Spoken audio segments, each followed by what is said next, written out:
Hey everyone. Tonight we're diving into something particularly dark from medieval Europe. A time when women's desires, whether for love, freedom, or simple human pleasure, were treated as crimes against God, nature, and man. We're exploring how medieval society punished women for the unforgivable sin of wanting anything at all. So before we begin this journey into historical misery, take a moment to like the video and subscribe if you enjoy these glimpses into humanity's less pleasant chapters. Let me know in the comments where you're listening from and what time it is. It's always fascinating to see who's joining our descent into the past. Now dim those lights, get comfortable, and let's explore how medieval women were punished simply for being human. Congratulations, you've just woken up as a woman in medieval Europe, somewhere around 1450. The church bells are clanging, your straw mattress is crawling with yesterday's fleas, and you've already committed your first sin of the day. You had a dream, not just any dream, but one involving the blacksmith's son with the strong arms and the way he looked at you last Sunday after Mass. Your cheeks flush with shame because everyone knows that impure thoughts, even unconscious ones, are the devil's gateway. You whisper 3 Hail Marys into the freezing morning air, hoping God didn't notice. But he notices everything, especially what women think, feel, and desire. That's what Father Benedict keeps telling you anyway, every Sunday, while his eyes linger a bit too long on your neckline. You rise from your bed, careful not to wake your husband, who's snoring like a diseased boar after last night's ale. He's 30 years older than you, missing most of his teeth, and smells like fermented cabbage, even on good days. You married him when you were 14 because your father owed him money. Love wasn't part of the transaction. Your consent wasn't required. You were currency, exchanged to settle a debt. But here's the thing about medieval marriage. You're not just expected to submit to this walking pestilence. You're supposed to feel grateful for it. Any sign of reluctance, any hint that you might prefer literally anyone else, and you're not just a bad wife. You're a vessel of sin. The church has opinions about marital relations, very specific ones. Sex is only acceptable for procreation, never pleasure. Enjoying it, even with your husband, is borderline heretical. There are approved positions, missionary only, approved days, not on Sundays, Wednesdays, Fridays, feast days, fast days, or during Lent, and approved attitudes, resigned acceptance, tinged with holy suffering. If you show enthusiasm, you might be suspected of lustful corruption. If you refuse your husband, you're failing your wifely duties and giving him cause to seek satisfaction elsewhere, which would also somehow be your fault. The sweet spot is somewhere between dead fish and barely conscious. A level of participation that says, I acknowledge my reproductive obligations, but derive no pleasure from this act. And if you actually desire your husband, well, that's almost worse. Wives who exhibit carnal appetites are viewed with deep suspicion. Good women endure. Wanton women enjoy. And wanton women need correction, either through penance, punishment, or public humiliation. Your body doesn't belong to you. It belongs to your husband for his use, to God for judgment, and to the community for scrutiny. Every sensation you feel, every longing you experience, every moment of pleasure you might accidentally encounter, it's all potential evidence of your fundamental female corruption. You dress in the darkness, layers of rough wool, that hide every curve, every hint of the body underneath. Modesty isn't a choice, it's survival, because here's what happens to women who dress too prettily, walk too confidently, or smile too often. They get noticed. And in medieval Europe, being noticed as a woman with desires is the beginning of the end. Your neighbour Agnes learned that last month when she wore a red ribbon in her hair to the Harvest Festival. Just a small bit of colour, a tiny expression of wanting to feel pretty. By the next day, the entire village was whispering about her vanity, her pride, her obvious attempts to attract male attention. By week's end, she was doing public penance outside the church, kneeling on stone for hours while everyone walked past, spitting and muttering about loose women who forget their place. You pull your rough linen cap down low, making sure every strand of hair is hidden. Hair is especially dangerous for women. Loose hair signals loose morals. Visible hair invites lust. Beautiful hair is basically an advertisement for sin. The fact that God gave you hair only to demand you hide it is just one of those mysterious divine tests that seem to exclusively target women. Your breakfast is the same grey porridge you've eaten every morning since marriage, prepared in silence while your husband scratches himself awake. He watches you serve him, looking for signs of discontent, rebellion, or worst of all, independent thought. A wife who thinks is a wife who questions. A wife who questions is a wife who might stray. The laws around female desire are endless and contradictory. You must produce heirs, but not enjoy the process. You must be attractive enough to keep your husband from straying, but not so attractive that other men notice. You must be pure, but also somehow knowledgeable enough to manage a household and raise children. You must be silent, but also confess your sins regularly. You must have no desires, but also desire to serve God and your husband perfectly. It's a game where the rules change daily, and losing means anything from public humiliation to death. Your morning chores begin, drawing water, feeding chickens, starting the endless cycle of cooking and cleaning that defines your existence. But even in these mundane tasks, danger lurks. Stand too close to a male neighbour at the well? Suspicion. Laugh at something the merchant says. Gossip fodder.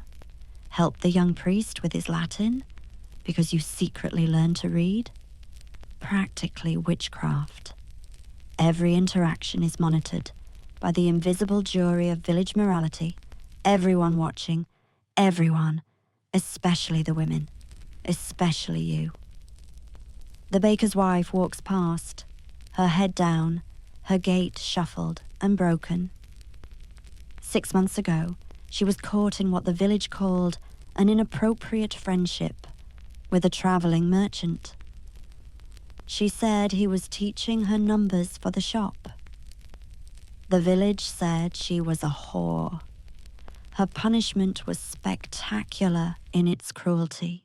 First came the public confession, standing before the entire congregation, while Father Benedict described her sins in vivid detail, real or imagined. Then came the procession of shame, walking through the village, while people threw rotten vegetables, and worse. Then came the scold's bridle, a metal cage locked around her head, with a spike that pressed into her tongue, preventing speech. She wore it for 3 days, unable to eat, drink properly, or defend herself while children threw stones. Her husband kept the shop, but took a new wife within the month. She lives in their back room now, a living reminder of what happens to women who form inappropriate friendships. The message is clear.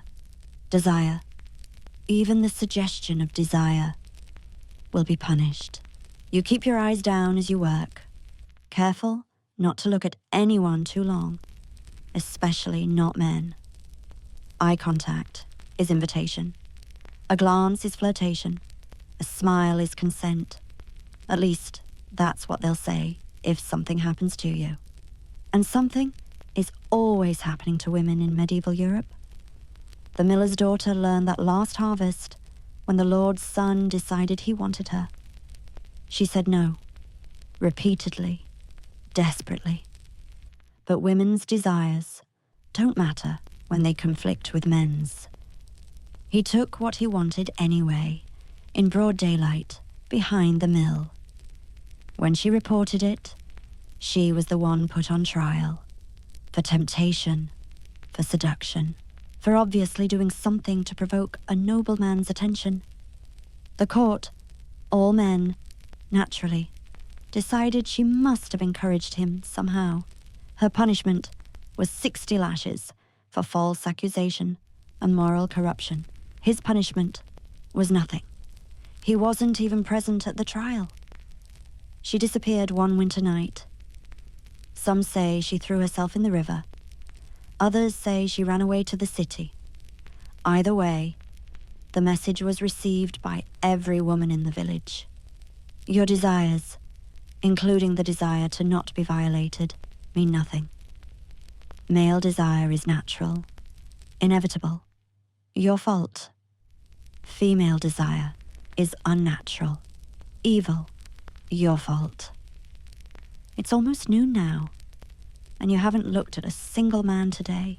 Not the merchant with the kind eyes, not the young carpenter who always greets you, not even the traveling minstrel with the voice that makes your chest tight.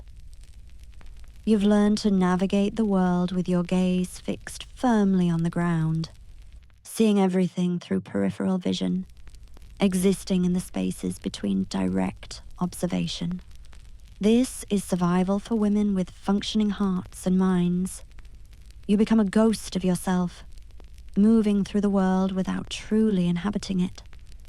But sometimes, despite all your careful emptiness, despite your cultivated invisibility, desire finds you anyway. Like now, as you're grinding grain at the communal mill, and Thomas the miller's son starts telling a story about his travels to London. His voice is warm honey, his laugh infectious, and for just a moment, you forget to be empty. You laugh too, a real laugh, not the hollow thing you've perfected for social occasions. The sound escapes before you can strangle it, bright and genuine and utterly damning. The other women at the mill stop their work. Their eyes turn to you, sharp as blades. You can see them cataloguing this moment, storing it for later gossip. Did you see how she laughed? The way she looked at him? That tone? By evening, the story will have grown. By tomorrow, you'll be a shameless harlot who threw herself at poor, innocent Thomas. By week's end, your husband will have heard 3 different versions, each more scandalous than the last. You stammer an excuse about remembering something funny your chicken did, which sounds insane even to you. But insanity is preferable to desire. Mad women are pitied, lustful women are punished. You gather your grain and flee, feeling their eyes following you, already composing the narratives that will follow you for months. At home, you throw yourself into brutal labor, scrubbing floors that are already clean, mending clothes that aren't torn, anything to exhaust yourself into numbness. Physical exhaustion is your friend. It drowns out the wanting, the wondering, the what-ifs that creep in when your hands are idle. The church says idle hands are the devil's workshop, but they're specifically talking about women's hands. Women's idle hands lead to self-pleasure, and that's a sin so severe They don't even have proper words for it. They just call it pollution, or self-abuse, or the solitary vice. The punishment for getting caught ranges from public whipping to imprisonment to being locked in a convent for the rest of your natural life. Not that anyone explains what you're not supposed to do. Sexual education for women consists entirely of don't. Don't touch, don't feel, don't want, don't think about it, don't ask questions. You're supposed to remain completely ignorant until your wedding night, then somehow instantly understand your duties while feeling nothing beyond religious obligation.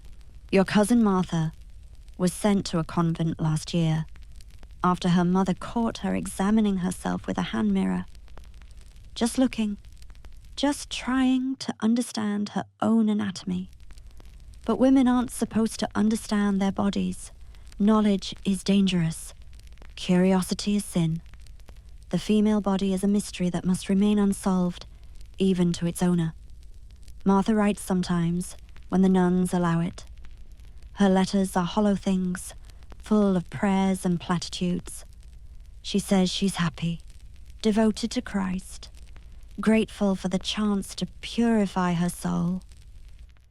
But you remember the girl who loved to dance, who asked endless questions, who wanted to study medicine. That girl is gone, replaced by a Holy Ghost who speaks only in Scripture. The afternoon stretches on, each hour another opportunity to fail at being empty enough. Your husband returns from the tavern, drunk and grabby, and you know what's coming. It's Tuesday, one of the permitted days, and he's decided to exercise his marital rights. You submit, because refusing is a sin, but you're careful to show no response, no sign that you're anything more than a breathing piece of furniture. He prefers it that way anyway. A responsive wife would raise questions about her purity. When it's over, you lie still, whispering prayers for forgiveness. For what? You're not sure? Existing, probably. Having a body that can be desired and can feel desire, even if you've spent your entire life trying to kill that capacity. You think about your daughter, only 6 years old, still innocent of what awaits her. Already you're teaching her to be small, quiet, invisible. Already you're killing her spirit in tiny doses, preparing her for a life of sanctioned emptiness. It feels like feeding poison to a songbird, but what choice do you have? The alternative is watching her burn. Tomorrow, you'll take her to market, and you'll pull her hand sharply when she stares too long at the juggler. You'll hush her when she laughs too loudly at the puppet show. You'll teach her to walk with her eyes down, speak only when spoken to, and never, ever express want for anything beyond basic survival. This is love in medieval Europe, breaking your daughter's spirit before the world does it for you. As evening comes, you sit by the fire with your sewing, the perfect picture of feminine domesticity. But your mind wanders, as it always does in these quiet moments. You think about the traveling merchant who told you about cities where women run their own shops.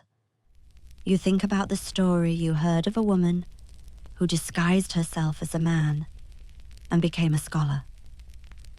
You think about what it would feel like to choose anything, to want something and be allowed to pursue it. These thoughts are dangerous. They're the kind that lead to madness or accusation or both. So you bury them deep, down where you keep all the other forbidden things. The memory of dancing before you were married. The poem you composed in your head but never wrote down. The way sunlight feels on your bare skin when no one is watching. The dream of walking out the door and never stopping. You bury it all and stitch another seam in another garment for another day, exactly like this one. The local priest has been watching your house lately. You've noticed him lurking after confession, asking probing questions about your marriage bed, your thoughts, your dreams. He claims it's spiritual guidance, but his breath quickens when you speak, and his hands tremble when he grants absolution. You know what he wants, and you know you're trapped. Refuse his attention, and you're prideful, rebellious. Accept it, and you're a temptress who seduced a man of God. Either way, you lose. This is the special torture reserved for women, damned for desire, damned for disgust, damned for having a body that others want to possess or punish, or both.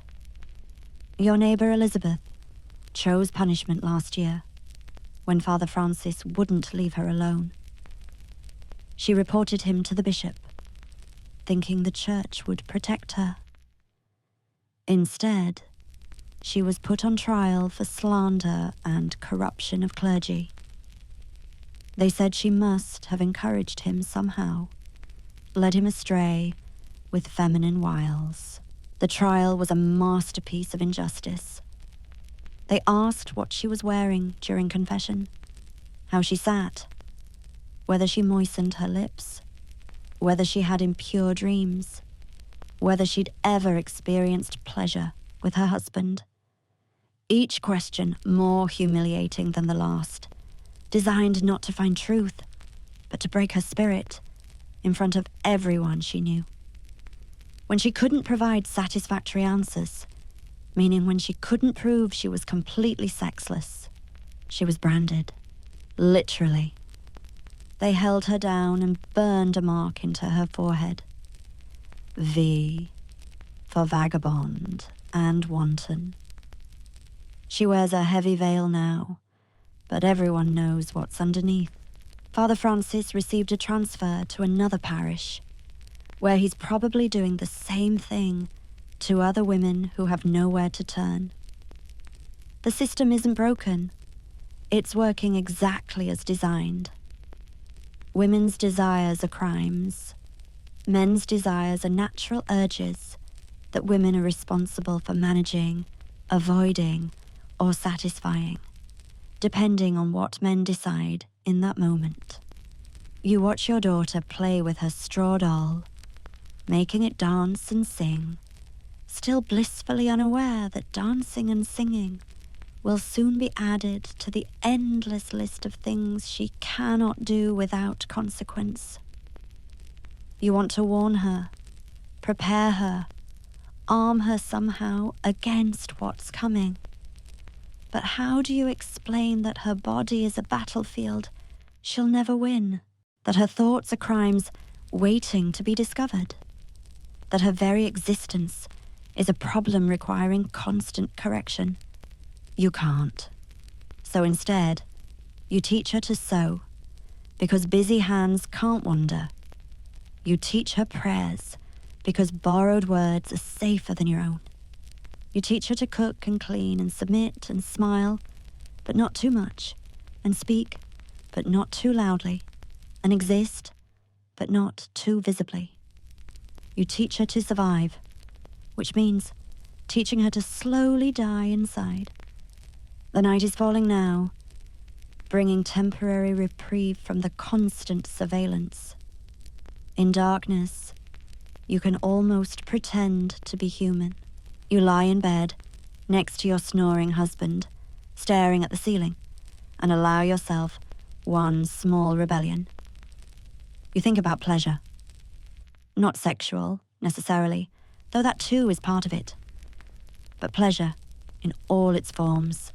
The pleasure of reading, the pleasure of choosing, the pleasure of walking alone without fear, the pleasure of laughing without calculating the consequences, the pleasure of being furious without being called hysterical, the pleasure of existing without apology. These thoughts are your secret garden, walled and hidden, and probably heretical. But they're yours, the only thing in your entire life that belongs solely to you.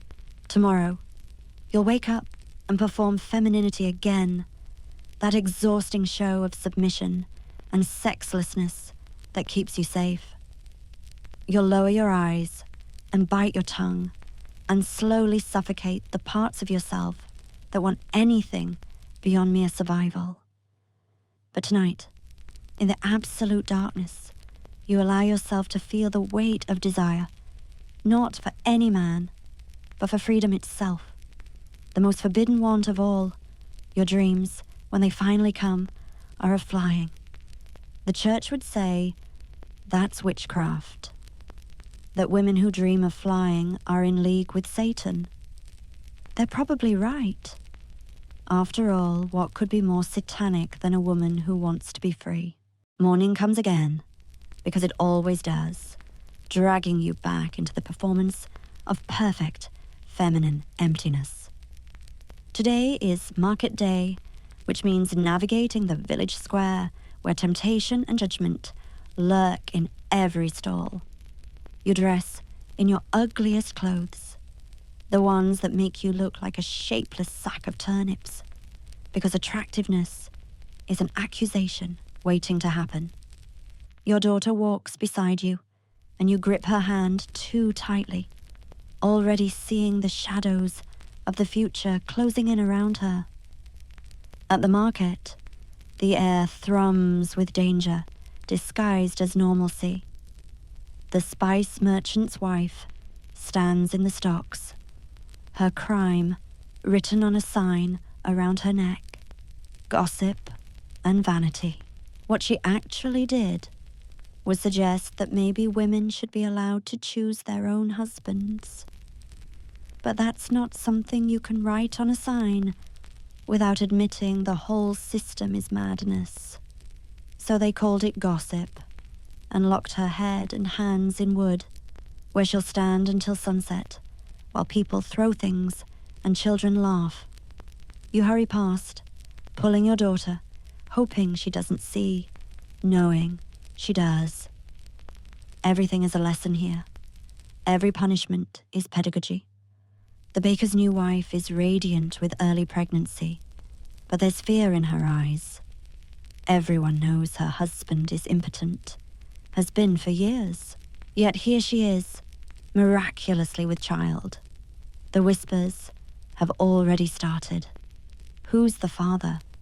When did it happen? How dare she? The fact that her husband seems happy, even relieved, doesn't matter.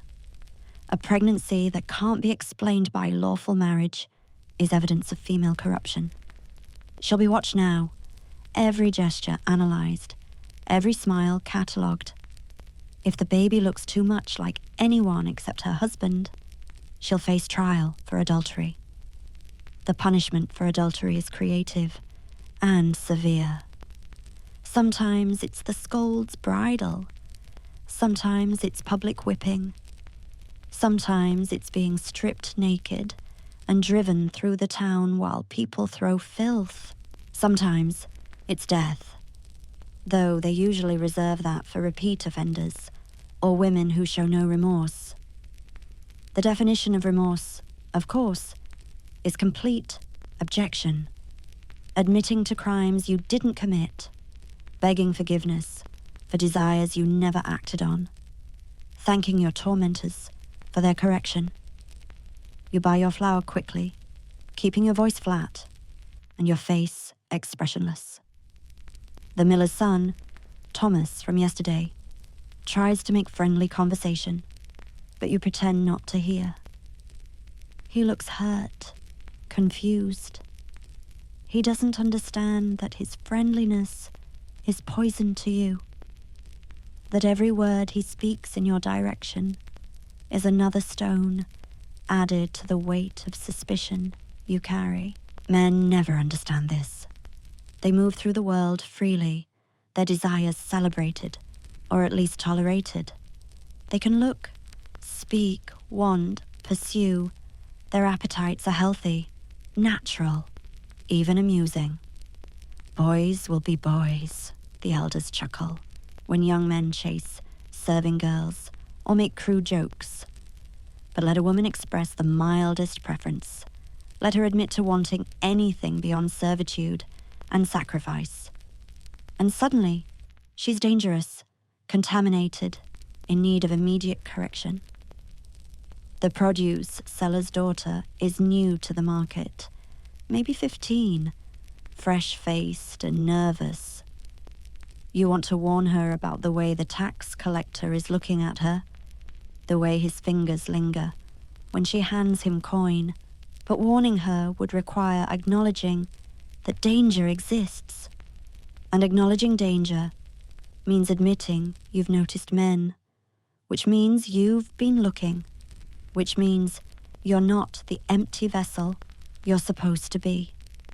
So you say nothing and hate yourself for it. She'll learn soon enough. They all do. The lesson usually comes suddenly and violently, leaving marks that never quite heal. You pass the church, where Father Benedict is preparing for afternoon confession. Your stomach turns. Confession is mandatory, but it's also a trap. You're required to confess your sins, but admitting to impure thoughts is admitting you have them.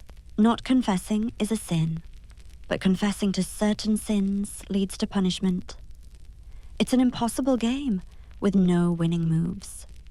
You've learned to confess to safe sins, pride in your clean house, anger at your chickens, envy of your neighbor's cabbage crop, never the real sins, the ones that would destroy you.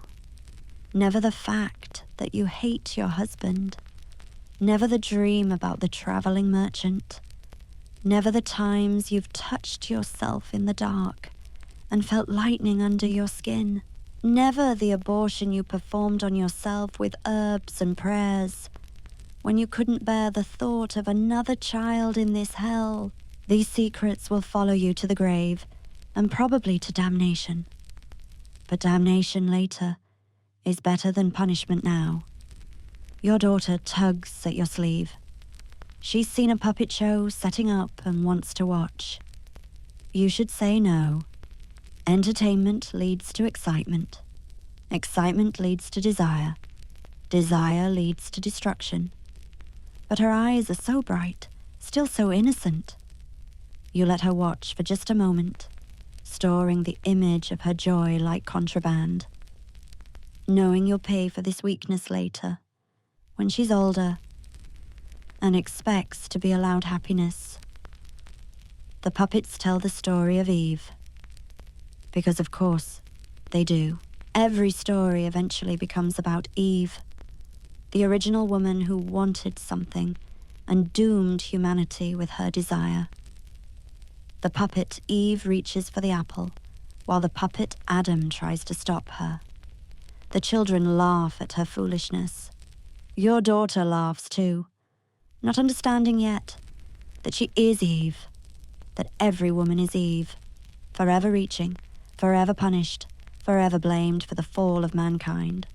The puppeteer, a traveling man with knowing eyes, makes Eve grotesque in her wanting. She drools over the apple, her wooden hands grasping, her painted face twisted with greed. This is how men see female desire, as something monstrous, comedic, and pathetic. The show ends with Eve's punishment, cast out, crying, forever marked as the one who ruined paradise. Adam forgives her, because he's noble like that, but she must spend eternity serving him to make amends. The children clap, your daughter claps, you clap too, because not clapping would be noticed. But inside, something hardens. Another small death, another tiny surrender. You think of Eve differently. You think maybe she wasn't deceived. Maybe she looked at paradise with its rules and restrictions and angry God, and chose knowledge instead. Maybe the apple wasn't about sin, but about freedom. Maybe she bit into it knowing exactly what would happen and thinking it was worth it. These thoughts are heretical enough to get you burned, so you bury them with all the others. Your daughter asks if Eve was very bad. You tell her yes, the worst. You tell her this, even as your heart breaks, even as you hate yourself for perpetuating the lie. But what else can you do? Tell her the truth, that Eve's only crime was wanting something for herself? That the story is designed to make women fear their own hearts? That would be signing her death warrant. So you teach her to hate Eve, which means teaching her to hate herself. On the way home, you pass the wise woman's cottage. She sells herbs and remedies, things to ease childbirth, cure headaches, prevent conception. Everyone uses her services, but everyone also whispers witch when her back is turned. She walks a razor's edge, useful enough to avoid accusation, but strange enough to be the first blamed when crops fail or babies die. You need her services.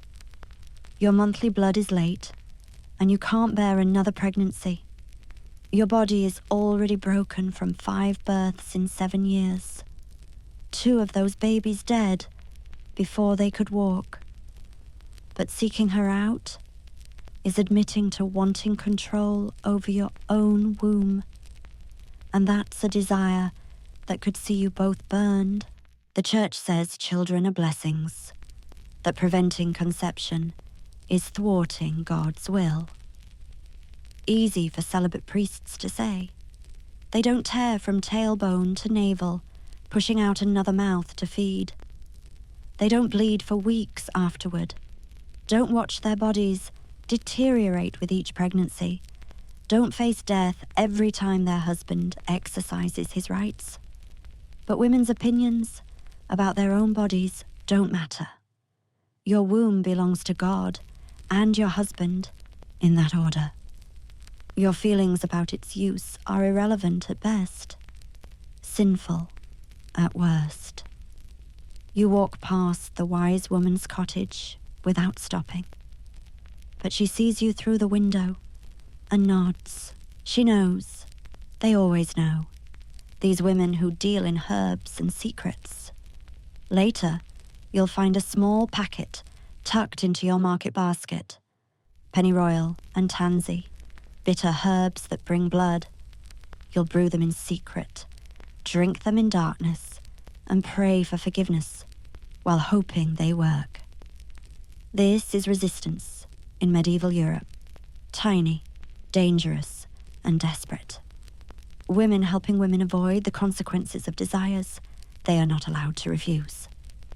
Creating networks of whispered knowledge and hidden remedies. Keeping each other alive in a world designed to use them up and throw them away. Your husband is home when you return, drunk earlier than usual. He's in a mood, which means you're about to become his emotional chamber pot. He rants about the merchant who cheated him, the lord who taxed him, the weather that ruined his crops. Somehow, this is all your fault. If you were a better wife, God would bless him more. If you were more obedient, more pure, more empty of desire, his life would improve. You nod and agree, and make yourself smaller with each word. This is survival, becoming nothing, so there's nothing to hit. But he hits anyway, because he can, because you exist, because your existence reminds him of his own failures.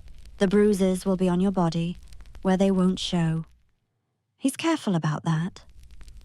Visible bruises would suggest he can't control his wife properly, and that would be embarrassing for him. Hidden bruises just mean you're clumsy or wicked enough to deserve correction. Either way, you won't complain. Who would you complain to? The priest who ogles you during confession. The magistrate who believes women lie as naturally as they breathe. The other wives who are nursing their own hidden bruises. There's no justice for women who suffer their husband's rage. The law says he owns you. The church says you must submit. Society says you probably provoked it. So you ice your ribs with cool rags and tell your daughter you fell. She doesn't believe you. You can see it in her eyes. She's learning that marriage is just prettied up slavery, that love is a luxury women can't afford, that survival means accepting pain as your daily bread. You want to tell her it doesn't have to be this way, but that would be lying. This is exactly how it has to be, how it's always been, how it will probably always be. Unless. The word sits in your mind like a hot coal. Unless. Unless women refuse. Unless they resist. Unless they claim their desires as rights instead of sins. It's an impossible thought, revolutionary enough to reshape the world, which is why it can never be spoken aloud. But thinking it, even for a moment, feels like breathing after drowning. Night falls and brings the usual marital ritual. Your husband climbs on top of you, breath sour with ale, hands rough with ownership. You disappear inside yourself, a trick you've perfected over the years. Your body stays and performs its function, but your mind flies away. You think about the merchant women in the big cities who run their own shops. You think about the nuns who claim spiritual marriage to avoid earthly ones. You think about the witches, real or imagined, who dance naked under the moon and answer to no man. These are your fantasies now.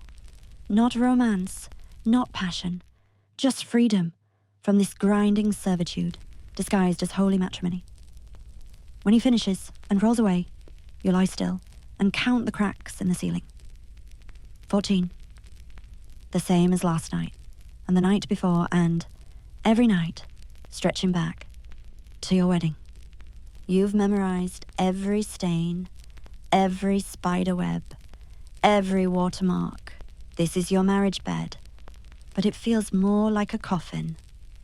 Sometimes you dream of setting it on fire with both of you still in it. The thought should horrify you, but it doesn't. It comforts you, like knowing there's always an escape, even if it's only through death. Your daughter cries out in her sleep, nightmares already finding her. You go to comfort her, grateful for the excuse to leave the bed that smells of your husband's satisfaction and your own decay. She's dreaming of monsters, she says. You hold her close and don't tell her the monsters are real and wear human faces. You sing her the lullaby your mother sang to you about a maiden locked in a tower waiting for rescue. But you change the ending in your mind. In your version, the maiden doesn't wait. She grows her hair long and strong, braids it into rope, and climbs down herself. She doesn't marry the prince. She doesn't marry anyone. She walks into the forest and disappears, becomes a legend, a warning, a hope. Women whisper about her around their fires, wondering if she's real, wondering if they could follow. Your daughter falls back asleep, but you stay awake, holding her, trying to memorize her innocence before the world steals it. Tomorrow, she'll be a day older, a day closer to marriage, motherhood, and the slow suffocation of self that passes for a woman's life. But tonight, she's still free in her dreams. You envy her that freedom, even as you mourn its brevity. The wise woman's herbs sit hidden in your kitchen, waiting. You'll take them tomorrow, when your husband is at market. They'll make you sick, make you bleed, maybe kill you if you've mixed them wrong. But the risk is worth it to avoid another pregnancy that would probably kill you anyway. This is choice in medieval Europe, picking your preferred method of potential death. The irony isn't lost on you. The church calls preventing pregnancy murder, but forcing women through endless pregnancies that kill them is somehow God's will. The logic only makes sense if you accept that women's lives have no value beyond their womb's productivity, which, of course, is exactly what they believe. You think about your sister, who died in childbirth last winter. 23 years old, 8 pregnancies, 5 living children. Her husband remarried within a month. The new wife is 15 and already showing. The cycle continues, grinding through women like grain through millstones. Your sister's last words were, "I'm so tired," not "I love you," or "take care of my children," or any of the beautiful last words people invent for the dead. Just, "I'm so tired." The most honest thing she'd said in years. You understood? You're tired too. Tired of being property. Tired of being blamed. Tired of being empty. Tired of pretending desire is foreign to you when it burns under your skin like fever. Sometimes you stand at the well and look down into that black depth and think how easy it would be to just lean forward and let gravity solve everything. But then, who would protect your daughter? Who would teach her the 1,000 small surrenders that might keep her alive? Who would slip her herbs when her husband plants another seed in her exhausted soil? So you step back from the well and carry water home and continue the performance of being satisfied with mere survival. The next morning brings news. The wise woman has been arrested. Someone saw you near her cottage, though you never went in. Someone else remembered seeing your market basket near hers. These someones are always watching, always reporting, always eager to prove their righteousness by destroying others. They drag her through the village. This old woman who helped birth half the children here, who eased the passing of the dying, who knew which herbs could break fever and which could bring sleep. Her crime is officially witchcraft, but really it's knowledge. Women aren't supposed to know things, especially not things about bodies and births and how to prevent them. The trial is a foregone conclusion. They strip her naked in the square, looking for devil's marks. Every mole, every age spot, every scar becomes evidence of her corruption. They find what they're looking for, because they always do. A birthmark on her thigh shaped vaguely like a crescent. Clear proof she's been marked by Satan. They'll test her further, throw her in the river to see if she floats, guilty or sinks, innocent but drowned. Press stones on her chest until she confesses or dies. Burn her feet until she names other witches. The cruelty is creative and sanctified by Scripture. You watch from your window, hidden but complicit in your silence. You should defend her. You know she's innocent, just a woman who learned things and helped people. But defending a witch makes you one. Your daughter watches too, absorbing another lesson about what happens to women who know too much, who help too much, who exist too visibly. The wise woman catches your eye through the window. She doesn't plead or accuse. She just nods, the same knowing nod she gave when you walked past her cottage. She understands why you can't help her. This is how they isolate women, making solidarity a crime punishable by death. The trial lasts 3 days. They break her fingers one by one, seeking confession. They strip her and search her body repeatedly, calling it necessary examination. They make her walk through the village naked, while people throw stones, calling it purification. She confesses on the third day, admitting to flying through the night, coupling with demons, cursing crops, and stealing men's virility. None of it is true, but truth isn't the point. The point is the spectacle, the warning, the reminder that women who step outside their prescribed emptiness will burn. The burning is scheduled for Sunday after church, so everyone can attend. Mandatory attendance, actually. Missing a witch burning suggests sympathy for the witch. Your husband drags you and your daughter to the square where they've built the pyre. The wise woman is tied to the stake, her broken fingers unable to grasp anything, even if she could escape. She looks smaller than before, diminished by torture, but her eyes still hold that knowing look. The priest gives a sermon about the dangers of female corruption, how Eve's weakness let evil into the world, how women must be constantly guarded against their natural inclination toward sin. He speaks for an hour while she stands there, waiting to die. Probably the longest she's ever had to listen to male opinions without interruption. The fire starts at her feet. They use green wood, so it burns slower, prolongs the agony. She doesn't scream. Maybe she can't anymore. Maybe she won't give them the satisfaction. The crowd watches eagerly, some praying, some cheering, children lifted on shoulders for a better view. Your daughter hides her face in your skirts, but you make her look. She needs to see what happens to women who forget to be nothing. The wise woman burns for an hour before she finally dies. The smell of charred meat fills the square. Several people vomit. Someone suggests roasting chestnuts, since the fire's already going. This is justice in medieval Europe. This is what happens to women who dare to know, to help, to heal, to choose. The packet of herbs in your kitchen feels like it's burning through the floor.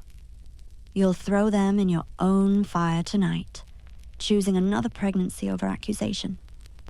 The wise woman is dead, taking her knowledge with her. Another woman will die in childbirth who might have lived. Another will bear a child she can't feed.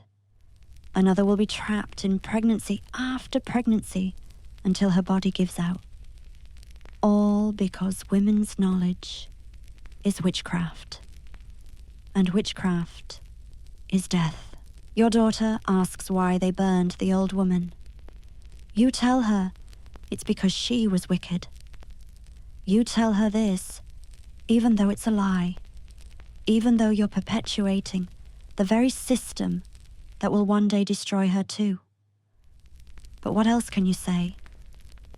That they burned her for knowing how to prevent pregnancy, for understanding herbs, for helping women have some small control over their own bodies. That would be teaching your daughter to value dangerous things like autonomy and knowledge. So you tell her the wise woman was evil and deserved her fate. Another brick in the wall you're building around your daughter's spirit. Another lesson in how to survive by agreeing with your own oppression. That night, your husband celebrates the witch burning with extra ale. He comes to bed aggressive and entitled, excited by the day's violence. You endure his attention while thinking about the wise woman's knowing nod. She died for the crime of knowledge, but at least she lived knowing things. You'll die ignorant and empty, which is somehow supposed to be virtuous. But all you feel is hollow, carved out like a gourd. Nothing left but rind. Your monthly blood comes the next day. A relief so intense, you cry. No pregnancy this month. No birth that might kill you. No baby to watch starve. Your husband is disappointed. He wanted another son, having already decided the 5 you've given him aren't enough. He blames you for being barren, though you've borne 8 children in 10 years. Your womb is tired, your body depleted, but these aren't acceptable excuses. A woman who can't produce children is barely a woman at all. He mentions his cousin's daughter, 14 and fertile, as if she's a replacement part he might install if you continue malfunctioning. The threat is clear. Produce or be replaced. You promise to pray harder, eat better, submit more completely. You promise to empty yourself of whatever sin is preventing conception. You know it's probably just exhaustion and malnutrition, but those are physical realities, and therefore irrelevant. Everything is spiritual when it comes to women's bodies. Fertility is God's blessing. Infertility is God's punishment. Miscarriage is suspicious, possibly intentional. Too many children is God's will. Not enough children is your failure. There's no winning, just different ways of losing. You go to confession and tell Father Benedict about your barren womb. He asks if you've been having impure thoughts, if you've been resisting your husband, if you've been harboring desire for another. The questions are probing, invasive, tinged with his own excitement. You can hear his breathing change as he asks for details about your marital bed. This is confession for women, being spiritually molested while seeking absolution.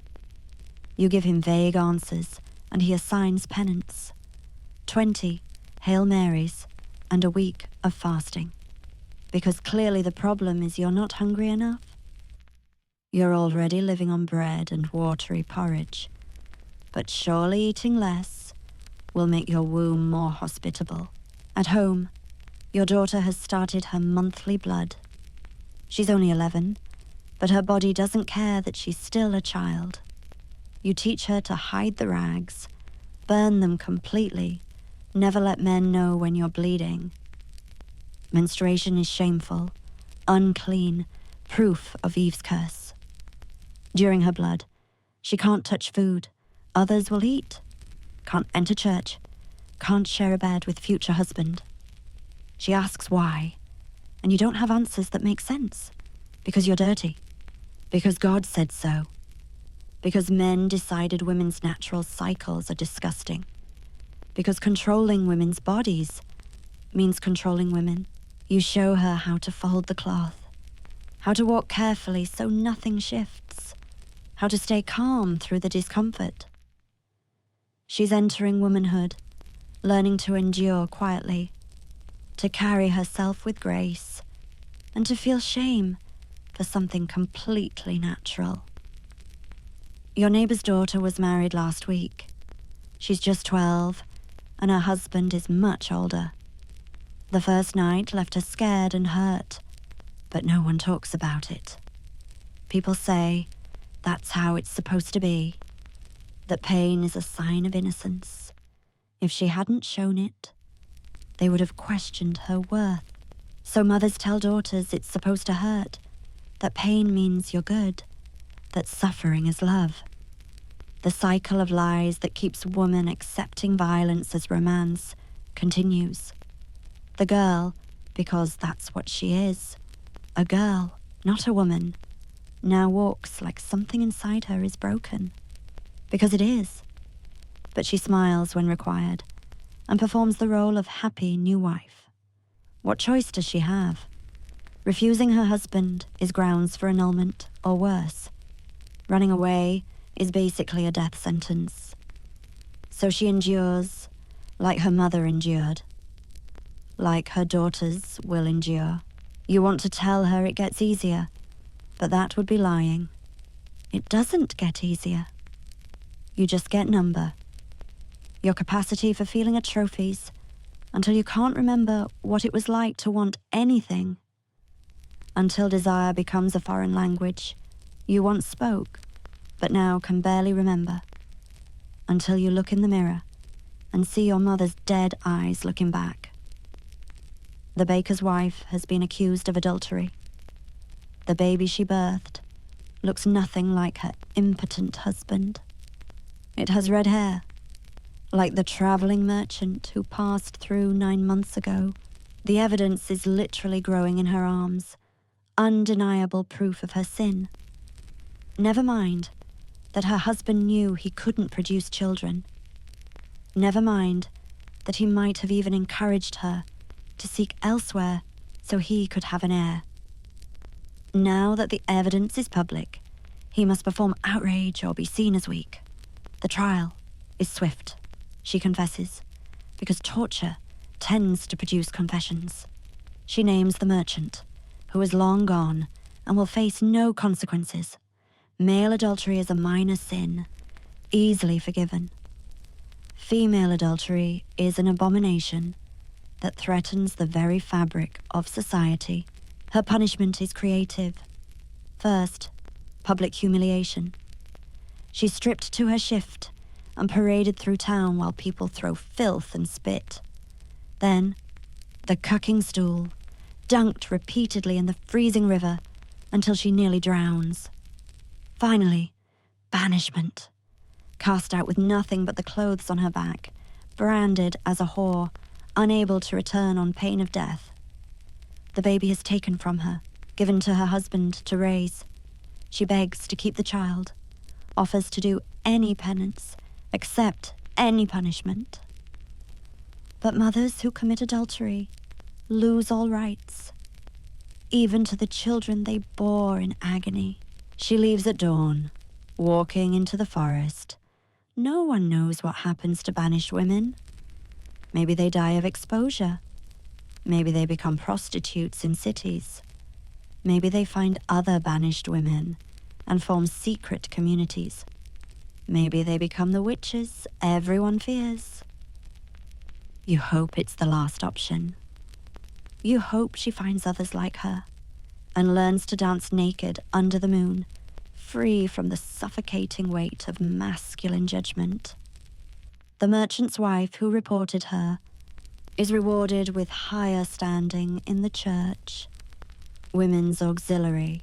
This is how they turn women against each other, rewarding those who police other women's desires. Creating hierarchies of feminine virtue where the prize is slightly less oppression. Your own standing is middling. You're neither virtuous enough to be held up as example, nor scandalous enough to be made example of. You exist in the grey space of acceptable misery where most women live. But even that fragile position requires constant maintenance. One laugh too loud, one glance too long, one word too bold, and you could tip into scrutiny. So you calibrate constantly, monitoring yourself, adjusting your performance, maintaining the perfect balance of submission. Your daughter asks about the banished woman. You tell her she was wicked, got what she deserved. You hate yourself for these lies, but they're necessary. If your daughter grows up thinking adultery is forgivable, she might commit it. If she commits it, she'll be destroyed.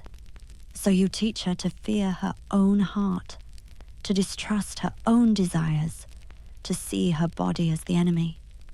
You're not raising a daughter, you're training a survivor. The difference matters. Daughters get to be children.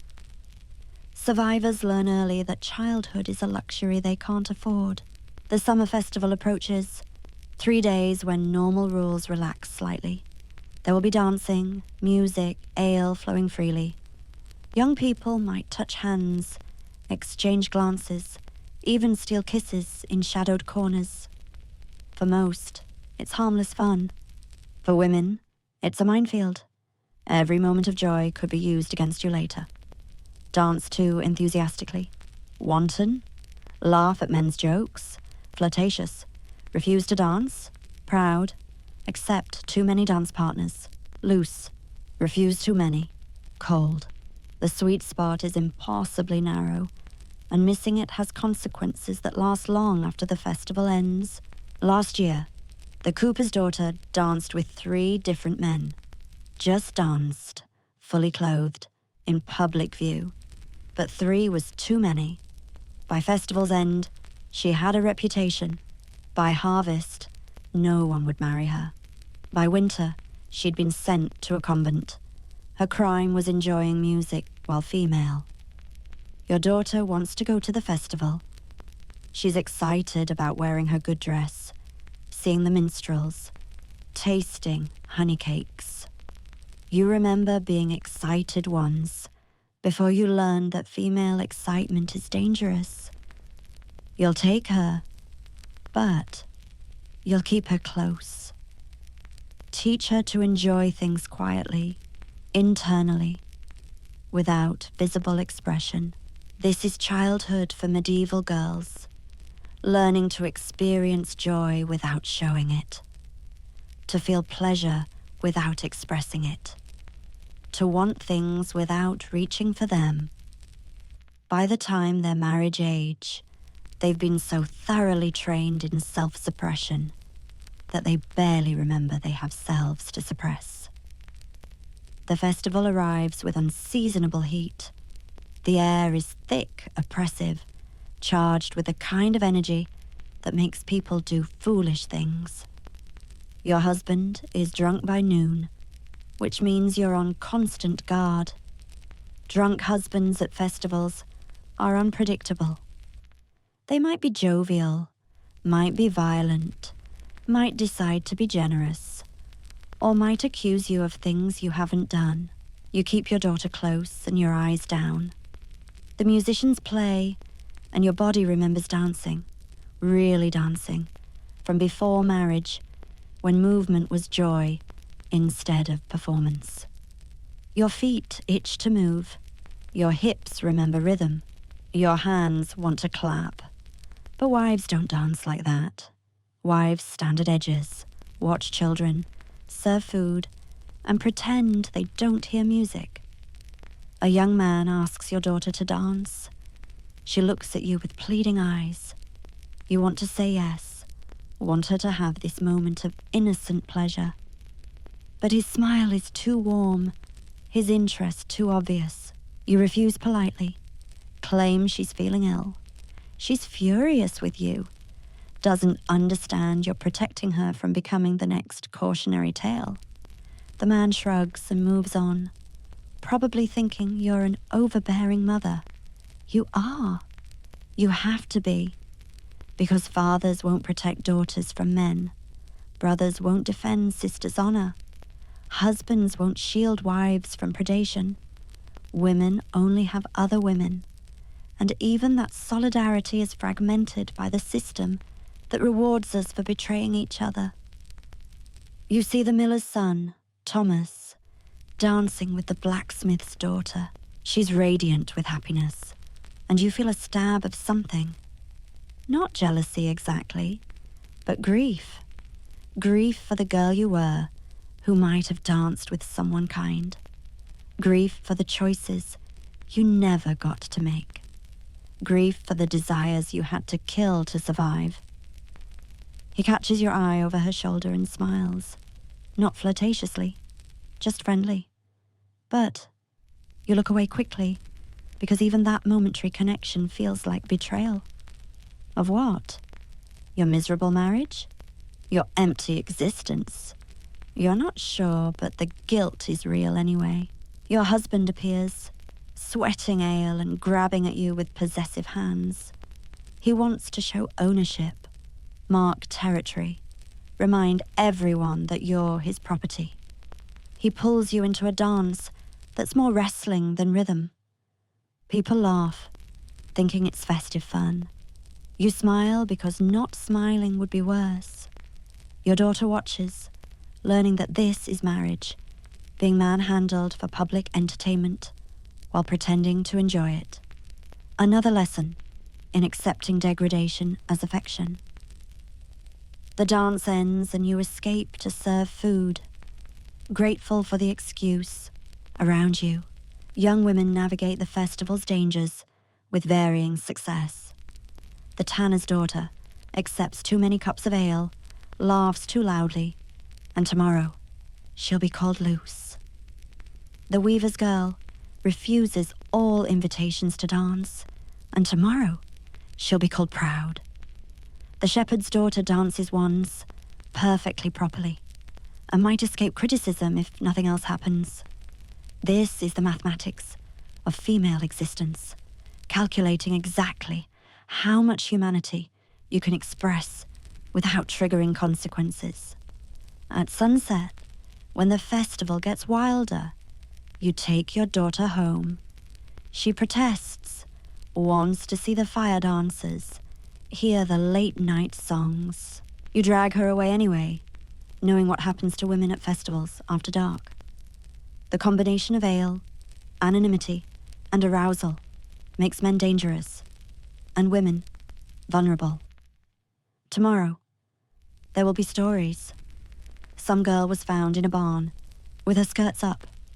Some wife was seen laughing with someone not her husband. Some maiden lost what can never be recovered. And in every story, the woman will be blamed. For drinking, for staying late, for existing in a space where men's desires were unleashed.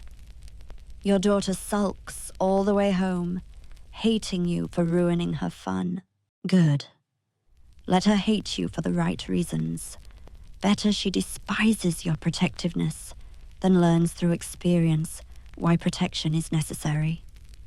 In bed that night, your husband takes what he wants roughly, still drunk, still excited from the festival. You disappear into yourself, the familiar dissociation that makes survival possible. But tonight, instead of thinking about nothing, you think about the dancing. Not the grotesque parody with your husband, but real dancing. The kind where your body moves because it wants to, where rhythm is joy instead of performance, where you exist in your skin instead of despite it. The thought is so painful, you almost cry. Not from your husband's roughness, you're used to that, but from the memory of what it felt like to want things, to enjoy things, to be a person instead of just a wife-shaped object. When he finishes and rolls away snoring, you lie awake feeling like something inside you is dying. Maybe it's been dying for years and you're just now noticing. Or maybe it's been dead so long you'd forgotten it was ever alive. Either way, the grief is real and crushing. The next morning brings the expected scandals. The tanner's daughter was found drunk in the churchyard. The merchant's wife was seen entering the forest with someone not her husband. The baker's apprentice claims the brewer's daughter led him on, then refused him. Each story is dissected with cruel delight, especially by the women who avoided scrutiny. This is how the system sustains itself, turning women into enforcers of their own oppression. Your daughter hears the stories and asks questions. Why is the tanner's daughter in trouble, but not the men who got her drunk? Why does it matter if the merchant's wife walked in the forest? Why is the brewer's daughter blamed for the apprentice's assumptions? You don't have answers that make sense because the truth is too terrible. The truth is that women are held responsible for men's desires while being punished for their own. The truth is that female sexuality is simultaneously required for procreation and reviled as corruption. The truth is that the game is rigged, and playing by the rules just means losing more slowly. But you can't tell your daughter this, so you speak in careful euphemisms about reputation and virtue and being above reproach. You teach her to victim blame because that's safer than teaching her to question why victims exist.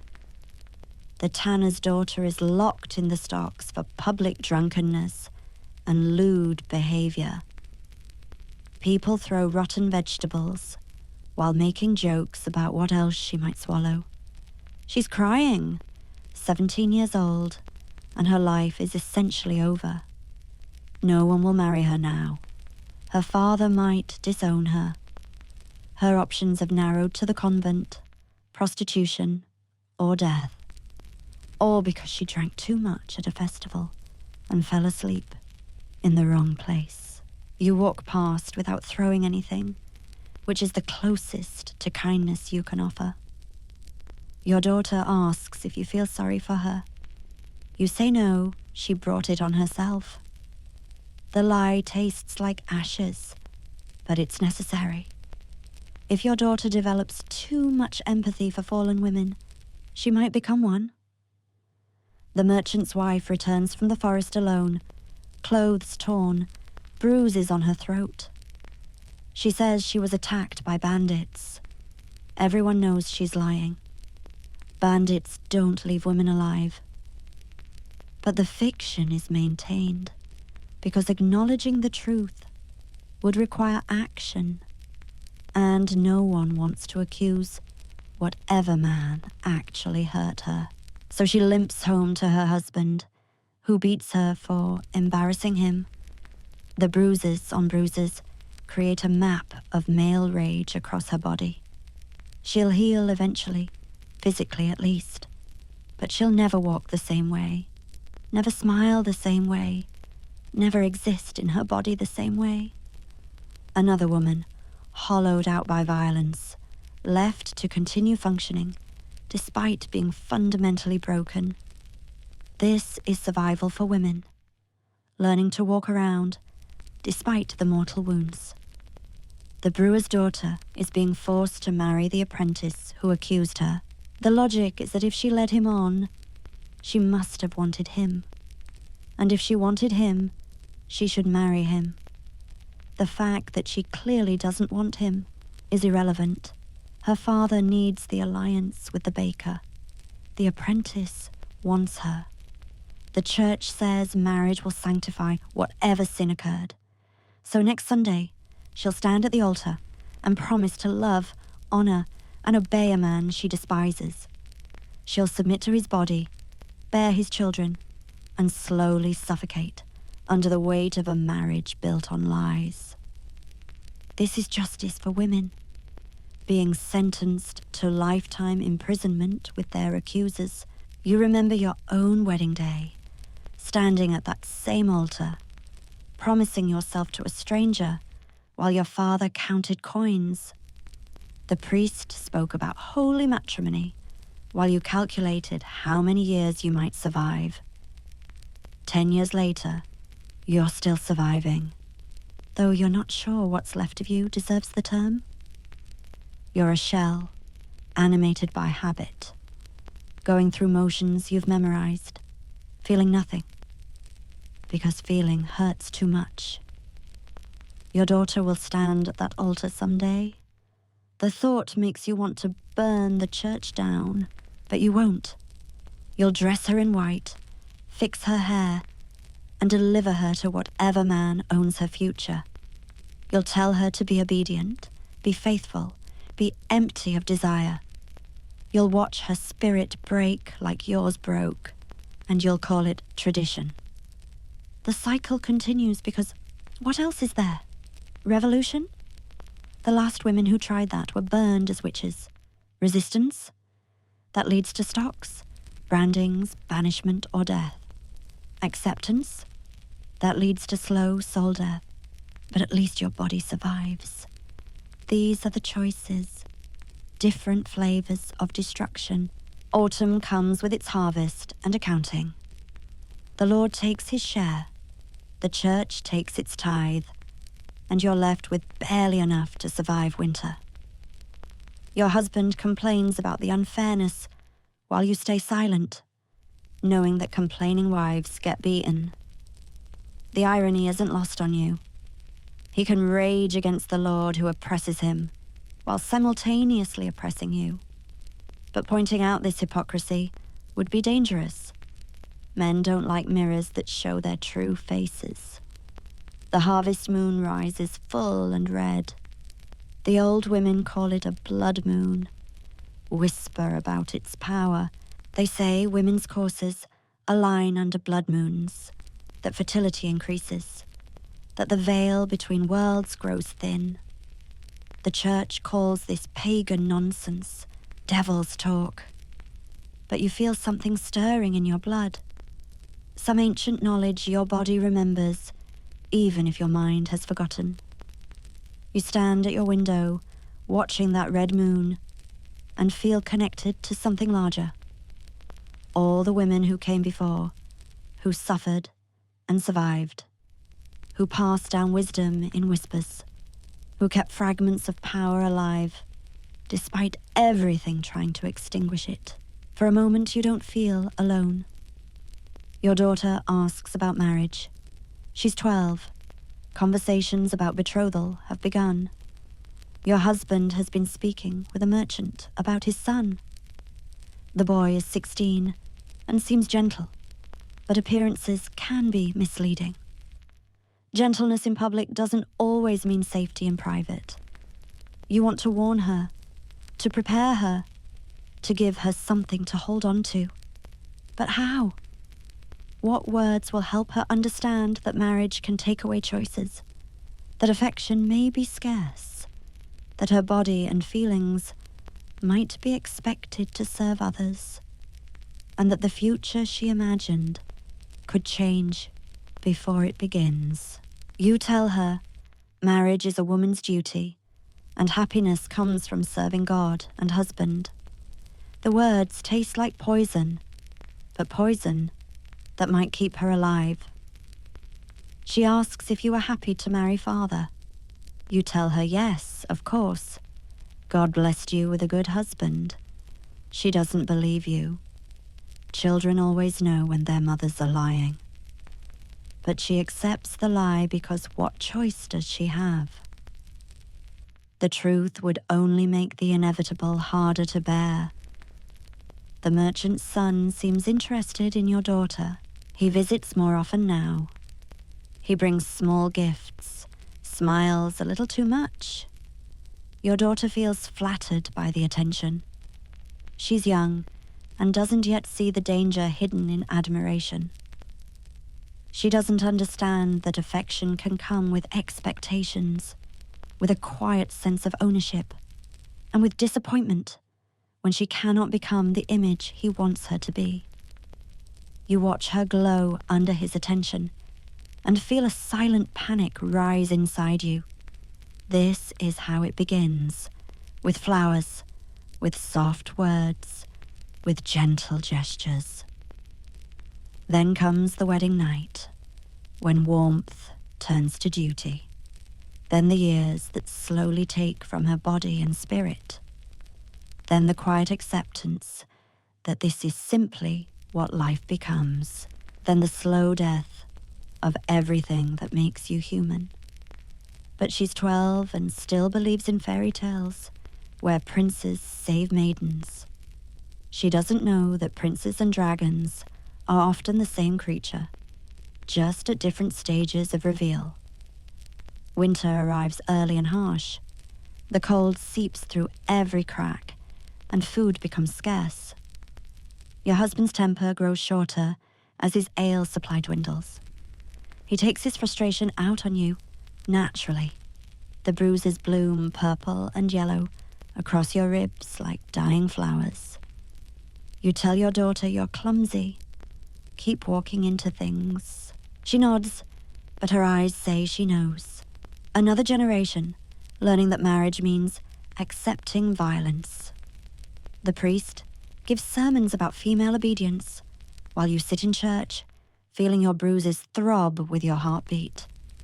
He quotes Paul about wives submitting to husbands as to the Lord. He reminds you that Eve's sin brought suffering into the world. He says women's pain in childbirth and subjugation to men is divine justice.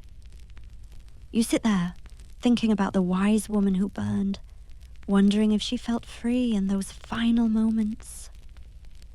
At least she died for her own sins, real or imagined, not for the sin of being born female. Your daughter's betrothal is negotiated without her input. Your husband and the merchant shake hands over ale while she's at market. Her future decided between two men who see her as commodity, not person. The dowry is set, 3 goats, a bolt of cloth, and your mother's silver cross. Not much, but more than you're worth apparently. The wedding is planned for spring, when she turns 13. You have months to prepare her, though there's no preparing someone for legalized slavery. You'll teach her practical things. How to hide money. How to recognize danger signs in men's eyes. How to make herself sick if she needs escape from marital duties. How to dose herbs carefully enough to prevent pregnancy without causing suspicion. How to treat wounds without leaving scars. How to cry silently. How to disappear inside herself when reality becomes unbearable. These are your wedding gifts, survival tactics disguised as wifely wisdom. The merchant's son starts visiting more frequently, courting your daughter with awkward formality. He seems nice enough, but Ted Bundy probably seemed nice too. You watch him for signs of cruelty, finding none yet. But cruelty in men often doesn't appear until after the wedding, when the performance ends and ownership begins. Your daughter glows with his attention, practicing writing his name, dreaming about her wedding dress. You want to shake her, tell her to run, become a nun, fake your own death. Anything but this. But you smile and help her sew her trousseau, each stitch another bar in her cage. Your husband announces you're pregnant again. Your monthly blood stopped 2 months ago. You'd hoped it was early menopause, divine intervention. Anything but another pregnancy that might kill you. But no, your womb has quickened again. Your body, already depleted from previous pregnancies, struggles with this new burden. You're constantly sick, weak, bleeding slightly. The midwife says it's normal for women your age, though you're only 32. Normal means expected to die. Acceptable casualties in the war of reproduction. Your daughter is excited about a new sibling. She doesn't understand that this pregnancy might leave her motherless. Your husband is pleased, sees it as virility proof, despite your previous 8 pregnancies. He brags at the tavern while you vomit blood into rags. The baby moves inside you, and it feels less like life and more like death growing. You know you won't survive this birth. Your body is too broken, too tired, too used up. You've been pregnant or nursing for 15 of the last 17 years. Your bones are brittle from calcium depletion. Your muscles are torn from previous births. Your spirit is already halfway to the grave. You start preparing your daughter faster, cramming lifetime lessons into months. You teach her everything you can while you still can. How to birth babies when the midwife is drunk. How to set bones when your husband breaks them. How to make poisons that look like illness. How to fake a miscarriage. How to survive when survival seems impossible. She thinks you're being dramatic, doesn't understand you're trying to download your entire soul before it evacuates this broken body. Spring comes and brings your daughter's wedding day. You dress her in white, symbolic virginity that will be destroyed tonight. Your hands shake as you braid her hair, remembering your mother's hands doing the same. 3 generations of women preparing daughters for sacrifice. The church is full of people celebrating while you mourn. Your daughter looks radiant, still believing in love. The merchant's son looks proud, already owning her with his eyes. Your husband looks satisfied. Another successful transaction. You look at the altar and see a guillotine. The priest speaks about holy matrimony while you remember your wedding night. The shock of violence, disguised as love. You watch your daughter, promise to obey, and want to scream, "Run!" But you smile and cry what everyone assumes are happy tears. They're not. They're grief for the girl she was, fury at the system taking her, and terror for what comes next. The feast is held at the merchant's house. Everyone drinks and dances while you count the hours until your daughter's destruction. You pull her aside, try one last time to prepare her. Tell her it hurts at first, but gets easier. Tell her to relax. It makes it less painful. Tell her to hide her tears. Men hate crying. Tell her she might bleed. That's normal. Tell her everything except the truth. That what happens tonight is legal rape, and tomorrow she'll wake up a different person. She hugs you, still excited, still innocent for these final hours. You hold her longer than appropriate, trying to memorize the feeling of her intact spirit. Then you let her go because holding on would only make it worse. You leave before the bedding ceremony, can't watch her be led away like a lamb to slaughter. At home, you vomit again, but whether from pregnancy or grief, you're not sure. Your husband is drunk, celebrating successful sale of daughter. He wants to celebrate in bed too, despite your condition. You submit, because refusing would mean violence, and you're too tired to heal from more bruises. He doesn't notice you crying, because he never notices anything about you, except availability. Later, you lie awake, feeling the baby move and wondering if it's a girl. If it is, you pray it dies during birth. Better to never live than live as a woman in this world. You think about your daughter in her marriage bed, discovering that love can sometimes be used to disguise control. You remember yourself at 13, 14, 15, learning to surrender to a world that demanded obedience, while your body carried the weight of expectations too soon. You think about every woman you've known, each one wounded in a different way by the same system. Each one judged simply for being born with the power to create life and the desire to live freely. The baby kicks hard, and you taste iron in your mouth. Your body feels weaker now, fading faster than you hoped. You're not sure you'll make it to the birth. Part of you is relieved. Death seems preferable to watching another daughter destroyed, or another son become a destroyer. You've spent 32 years being punished for desires you weren't allowed to have or refuse. Death might be the first choice you actually get to make. Your daughter visits the next week. She moves differently, carefully, like something inside is broken. Her eyes have that hollow look you recognize from your mirror. She says, "Married life is wonderful." Her husband is gentle. She's very happy. She lies, like you taught her to lie, protecting others from the truth that would require action no one wants to take.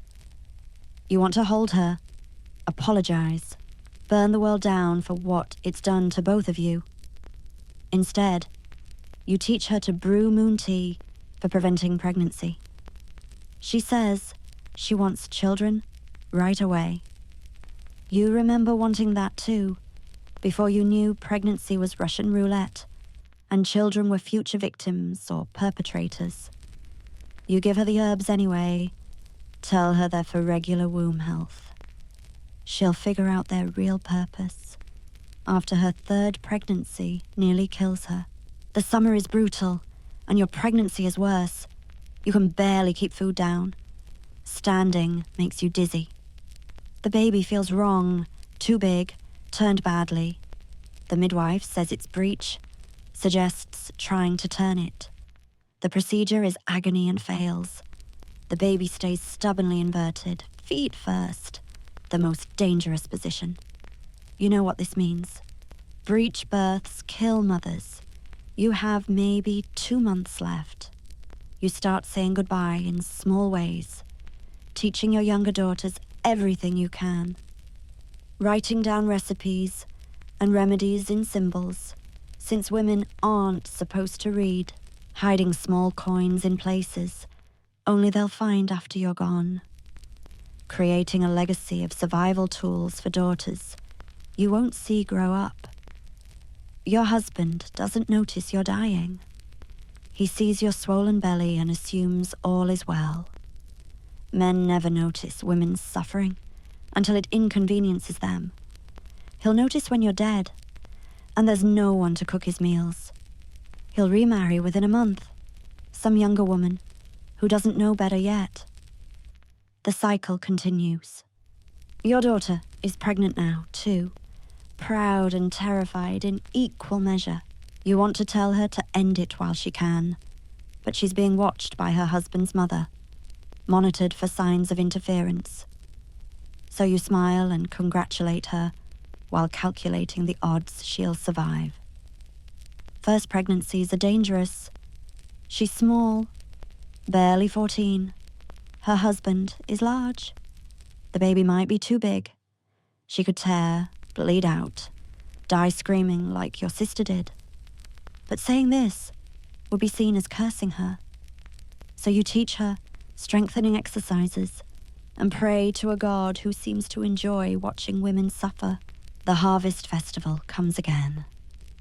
You watch from your window, too weak to attend. The young women dance, while the young men watch with hungry eyes. Another crop of girls about to be devoured by marriage, pregnancy, and legalized ownership. You see the blacksmith's daughter laughing with the potter's son and want to warn her. In 5 years, she'll be pregnant with her 3rd child, bruised from her husband's fists, and wondering how her life became a prison. But warnings wouldn't help. The trap is already set, has been since she was born female. Your labor starts early, as expected. The pain is different this time, sharper, wrong. The midwife confirms the baby hasn't turned. She looks at you with those knowing eyes, the same look the wise woman gave before burning. We both know how this ends. She offers you birthing herbs, mild pain relief that won't help much. She can't offer what you really need, a surgeon, proper medical care, the right to choose death over agony. These don't exist for women. You labor for 3 days. 3 days of your body trying to expel a baby that can't fit. 3 days of screaming while your husband complains about the noise. 3 days of blood and shit and vomit while everyone waits for you to either produce a living child or die trying. Your daughter comes, holds your hand, cries useless tears. You want to comfort her, but can't speak through the pain. You want to tell her this is what desire leads to: pregnancy, agony, death. You want to tell her to run, become a nun, fake your death, anything but this. But all you can do is scream and bleed and wait for it to end.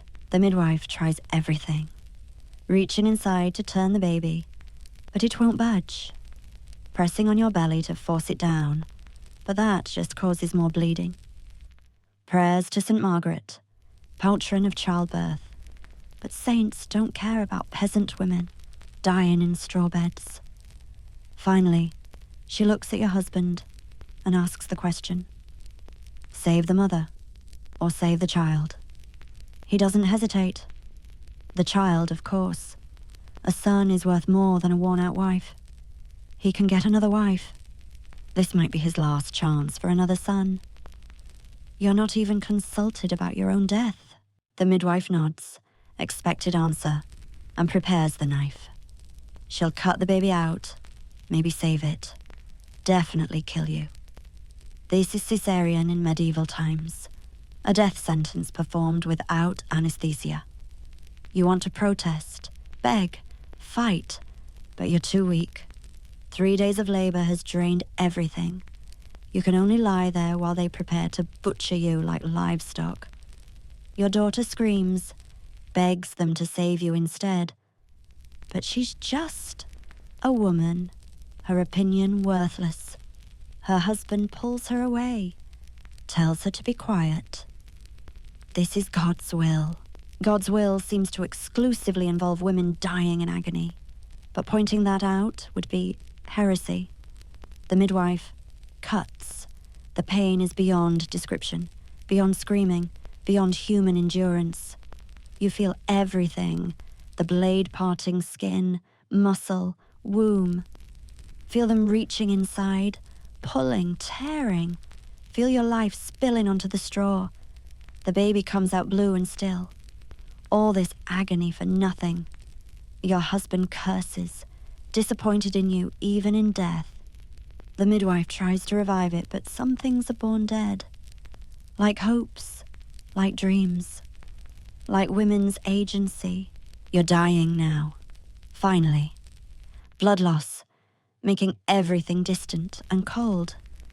Your daughter holds your hand, whispering apologies, promises, lies about how you'll be fine. You want to tell her the truth, that this is what happens to women who dare to exist in bodies that can create life, that pregnancy is death, wearing a fertility mask, that every child born is paid for in mother's blood, but your tongue won't work. Your thoughts are fragmenting. The pain is fading, which means you're almost gone. Good. You're so tired of hurting. Your last coherent thought is about desire. How you spent 32 years being punished for wanting anything. Love, pleasure, knowledge, freedom, choice. All crimes for women. All punished with marriage, pregnancy, and death. You wonder if there's a world somewhere where women's desires matter, where wanting isn't sinful, where bodies aren't battlefields, where daughters don't have to watch their mothers die like this. Probably not, but it's a nice thought to die on. Your vision goes dark. Your daughter is crying. Your husband is already planning your replacement. You die holding a dead baby that killed you trying to be born. Perfect metaphor for womanhood in medieval Europe. Creating life that destroys you. Nurturing things that consume you. Loving things that kill you. Desiring things that damn you. The midwife closes your eyes and starts preparing your body for burial. She's done this hundreds of times. Women die in childbirth. So often, it's barely notable. Your daughter will be pregnant again within the year, starting her own countdown to this same scene. The cycle continues, grinding through women, like grain through stone. But let's back up. Let's say you survived childbirth. Miracle of miracles. You're one of the lucky ones who doesn't bleed out, doesn't get childbed fever, doesn't die screaming. Congratulations. You get to keep living in a medieval Europe as a woman, which is its own special kind of death. You're 35 now, ancient by medieval standards. You've survived 10 pregnancies, 6 living children, countless beatings, and the slow murder of your spirit. You look 50, feel 70, and wish you were dead about half the time. But you persist, because that's what women do. Survive things that should kill them. Your daughter has 3 children now, another on the way. You watch her body break down like yours did. Watch her eyes go dead like yours did. Watch her learn to disappear inside herself during her husband's attentions. You want to save her, but can't even save yourself. So you teach her the same survival tactics your mother taught you. How to hide bruises, how to brew herbs, how to fake enthusiasm, how to slowly die while appearing to live. The merchant's son turned cruel after the second child, as you expected. He drinks now, gambles, visits prostitutes. Your daughter pretends not to know, pretends not to care. Caring would require having feelings, and feelings are luxuries women can't afford. She's perfected the art of emptiness, existing without actually being present. You're proud and heartbroken in equal measure. She's surviving, but at what cost? Your younger daughters are reaching marriageable age. The cycle prepares to devour another generation. You try to delay their betrothals, claim they're needed at home, but everyone knows you're just postponing the inevitable. Girls exist to become wives. Wives exist to become mothers. Mothers exist to produce more girls to become wives. It's a serpent eating its own tail, and you're all trapped in its belly. The new priest is younger, hungrier. He gives sermons about female modesty with an energy that makes your skin crawl. He institutes new rules. Women must cover their hair completely. Women cannot speak in church. Women must confess weekly. Women must be accompanied by male relatives. Each rule, another bar in the cage, another brick in the wall. He starts visiting homes to ensure proper female behavior. These visits involve inspecting women for signs of vanity, rebellion, or worst of all, literacy. He finds your hidden recipes and remedies, the ones you wrote in symbols. He can't read them, but knows they're wrong. Women keeping records is suspicious. Women with knowledge is dangerous. Women helping other women is basically witchcraft. You claim they're meaningless scratches, your children's drawings. He doesn't believe you but can't prove otherwise. You're watched now, marked as potentially dangerous. One wrong move and you'll burn like the wise woman did. So you become even smaller, even quieter, even more invisible. Survival through self-erasure. Your granddaughter is 6, the same age you were when you still believed in possibilities. She's bright, curious, asks endless questions. Why can't women read? Why can't women choose husbands? Why can't women own property? Why can't women be doctors? Each question is a small revolution that must be crushed before it grows. You tell her God made it this way. You tell her women are naturally inferior. You tell her wanting more is sinful. You poison her mind with the same lies that poisoned yours. Because truth would get her killed. She stops asking questions, stops wondering why. Another bright light slowly extinguished by the wet blanket of patriarchal Christianity. You hate yourself for doing this to her, but what choice do you have? Raise her to question authority and watch her burn? Teach her to want things and watch her suffer? Better to kill her spirit young, when it might still be painless. The baker's new wife is pregnant by someone not her husband. Everyone knows, but no one says. Her husband was castrated in an accident. Couldn't possibly be the father, but maintaining the fiction keeps everyone alive. She pretends it's his. He pretends to believe her. The village pretends not to notice. This elaborate performance preserves the social order, because acknowledging the truth would mean admitting that women have desires, and sometimes act on them. That would threaten everything. So the lie becomes truth through collective agreement. This is how women survive, through conspiracies of silence. Everyone knows, but no one knows. Everyone sees, but no one sees.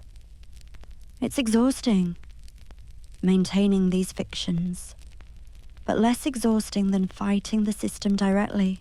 Your health is failing. Decades of pregnancy, malnutrition, and violence have worn your body down to nothing. You cough blood, piss blood, shit blood. Everything that comes out of you is tinged with dying. But you can't rest. There's work to be done. Meals to cook, clothes to mend, children to raise, husbands to appease. Death would be a vacation, but you're not allowed to clock out early. You'll work until you literally drop dead, probably while doing laundry or making bread. Your husband found a new mistress, young enough to be his granddaughter. He doesn't hide it. Why should he? Adultery for men is expected, even celebrated. Still got it, his friends say, slapping his back. Meanwhile, you're grateful for the reprieve. Every night he spends with her is a night you don't have to endure his touch. You'd send her thank you gifts if that wouldn't be seen as approval of sin. Let her deal with his breath, his weight, his grunting entitlement. You've paid your dues. Your daughter's husband beats her regularly now. She comes to you with black eyes, split lips, broken fingers. You teach her to make poultices, set bones, hide evidence. You don't tell her to leave because where would she go? You don't tell her to fight back because that would make it worse. You don't tell her it gets better because it doesn't. You just hold her while she cries and remember being held by your mother the same way. 3 generations of women comforting each other through abuse, none able to stop it. The new law says women caught in adultery will be branded on the face. The brand is large, designed to disfigure. Men caught in adultery pay a small fine. The reasoning is that men's indiscretions are temporary weaknesses, while women's are permanent corruptions. A man can redeem himself. A woman is forever marked, inside and out. The blacksmith's wife gets the first brand. Her crime was loving someone who wasn't cruel to her. Her face is now a melted horror that makes children scream. She wears a veil, but everyone knows what's underneath.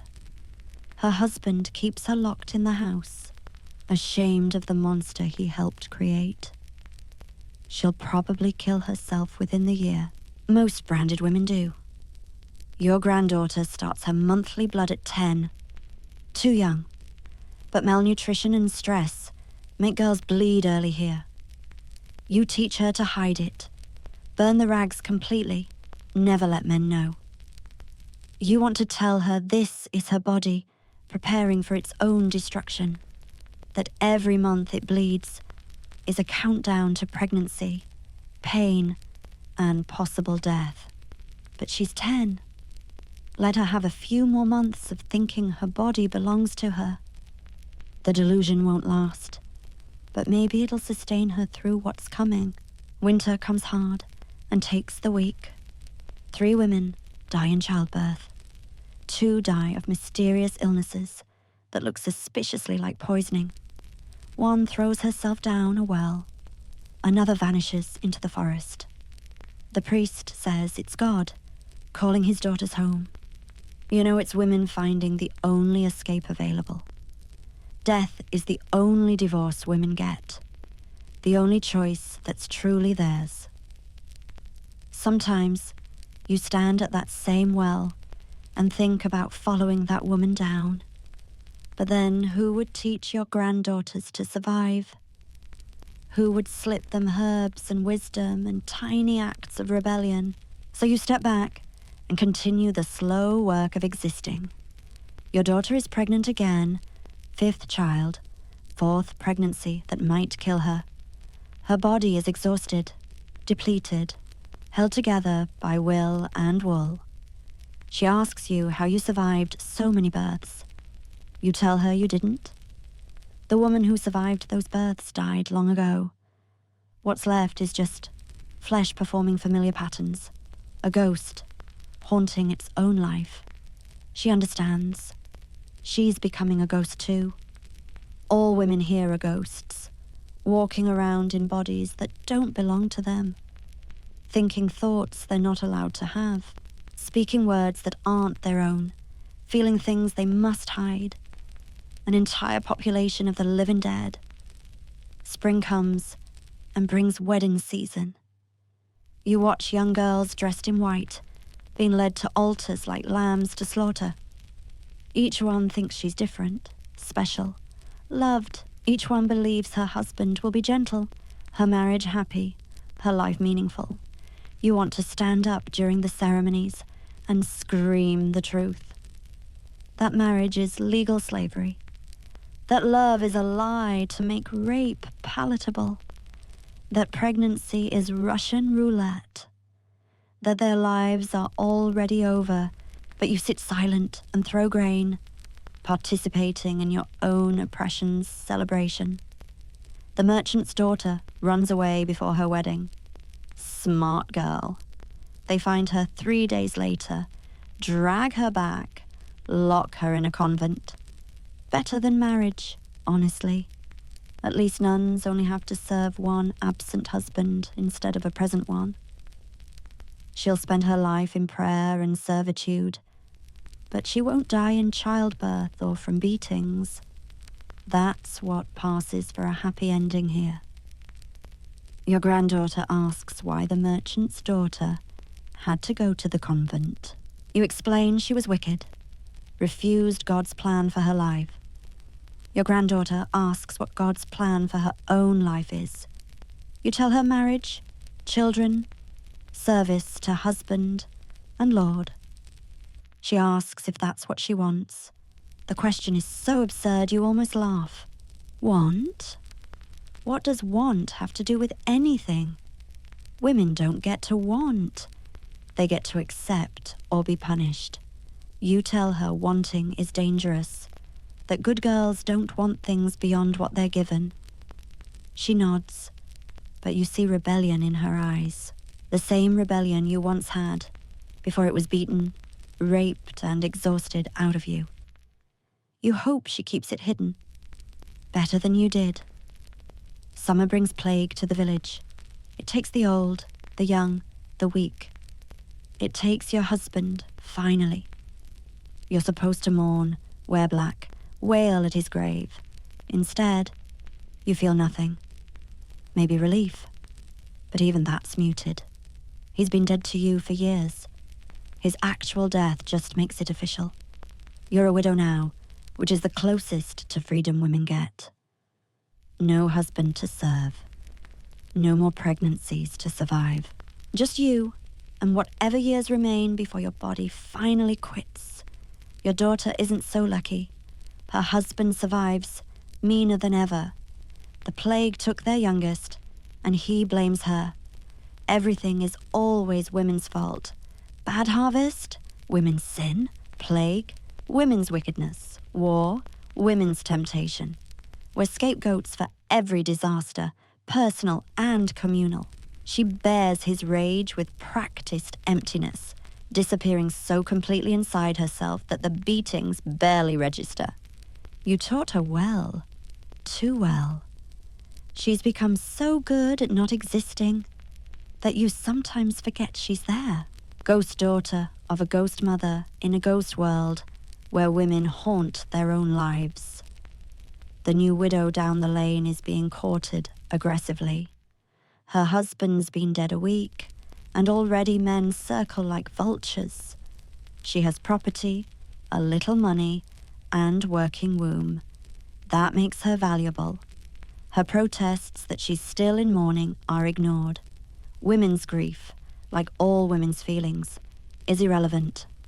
She'll be remarried within the month to whoever offers her father the best price. Her wants don't matter. They never did.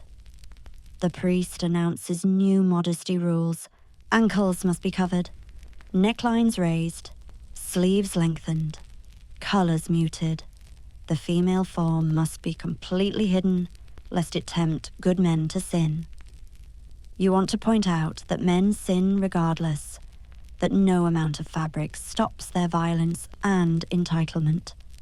But that would be questioning God's representatives, which is heresy, which is death. So you lower your hems and raise your necklines, and pretend this will somehow make you safer. It won't. Nothing makes women safe in a world that sees them as property. Your granddaughter is promised to be married. She's 12. Her husband-to-be is 38, a wealthy merchant who's already buried 2 wives lost to childbirth. Your daughter says it's a good match, that he can provide for her. You stay silent, because what difference does it make? One household is the same as another. They all expect the same things: a body that serves, hands that work, a woman who endures. The only difference is how heavy the burden will be. The wedding preparations begin. You help sew her dress, each stitch feeling like a quiet surrender. You teach her what you once taught your daughter: how to endure wedding nights, how to hide money, how to dose herbs, how to disappear inside yourself when reality becomes unbearable. She listens with wide eyes, not really understanding. She still thinks marriage will be different for her. They all think that until the wedding night, when they learn that love is just a prettier word for ownership. Fall comes with its dying light and dying leaves, everything preparing for winter's death. You're dying too, finally. Your body giving out system by system. Lungs full of fluid, heart skipping beats, liver failing. It's taking its time, this death, making you suffer to the last. Typical. Even dying is harder for women. You lie in bed, watching your daughter teach your granddaughter the same lies you taught her. How to be empty, how to serve, how to survive by not living. The cycle continues, will continue long after you're gone. Nothing changes, nothing will change. Not for centuries, maybe. Women will keep being born, broken, and buried. Keep being punished for desires they don't choose and can't refuse. Your last confession is to the young priest who loves the sound of his own virtue. You confess to small sins, safe ones, pride in clean floors, anger at chickens. You don't confess the real sins, the hatred of your husband, the abortion you performed on yourself, the times you dreamed of burning everything down, the desire for freedom that never fully died, despite decades of trying to kill it. These secrets will follow you to the grave and beyond. Let God judge you for them. Men have judged you enough. Your daughter holds your hand as you die. Your granddaughter watches from the corner, learning that even death is women's work. You want to give them final wisdom, something to help them survive or, better yet, escape. But all you can manage is, I'm sorry. Sorry for the world you're leaving them in. Sorry for the lies you taught them. Sorry for not being strong enough to change anything. Sorry for continuing the cycle that destroyed you and will destroy them. They don't understand. They think you're apologizing for dying. If only it were that simple. Your last thought is about the wise woman who burned. Maybe she had the right idea. Better to burn for your own knowledge than slowly suffocate under everyone else's ignorance. Better to die on your feet than live on your knees. Better to be destroyed for resistance than ground down by compliance. But these are thoughts for braver women than you. You were a coward who chose survival over life. And now you're dying, having never really lived. The priest performs last rites, promising heaven if you are obedient enough. You close your eyes on this world, where women's desires are crimes, and their bodies a punishment. If there's another side, you hope it's run by women, but probably not. God is a man, after all. Even in death, you can't escape masculine judgment. You die at sunset, that liminal moment between day and night, appropriate for a woman who lived her entire life in liminal spaces, between person and property, between desire and punishment, between existence and non-existence, never fully anything, always partially something else. Your body is prepared by women, dressed by women, mourned by women. Men don't deal with death unless it's causing it. Your husband's grave is marked with stone. Yours will be marked with wood that will rot within years. Even in death, women are temporary, forgettable, replaceable. Your daughter finds the coins you hid, the recipes you wrote, the herbs you saved. She understands now what you were trying to give her. Tools for a war she didn't know she was fighting. Weapons disguised as wisdom. Resistance dressed as recipes. She'll pass them to your granddaughter, who'll pass them to hers. Tiny acts of rebellion handed down through generations. It's not much, but it's something. Maybe someday, these small resistances will add up to revolution. Maybe someday, women will burn the world that burns them. Maybe someday, desires won't be crimes, and bodies won't be cages. Maybe, but not today. Today, another girl is born in the village.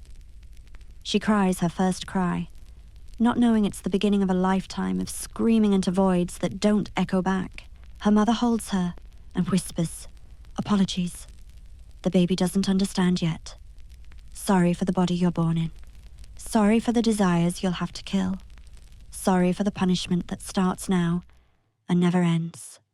Welcome to womanhood in medieval Europe. Welcome to hell with hymns. And somewhere in another cottage, another woman stands at another well, looking down into another darkness, thinking another woman's thoughts about another escape that's really the same escape women have always contemplated.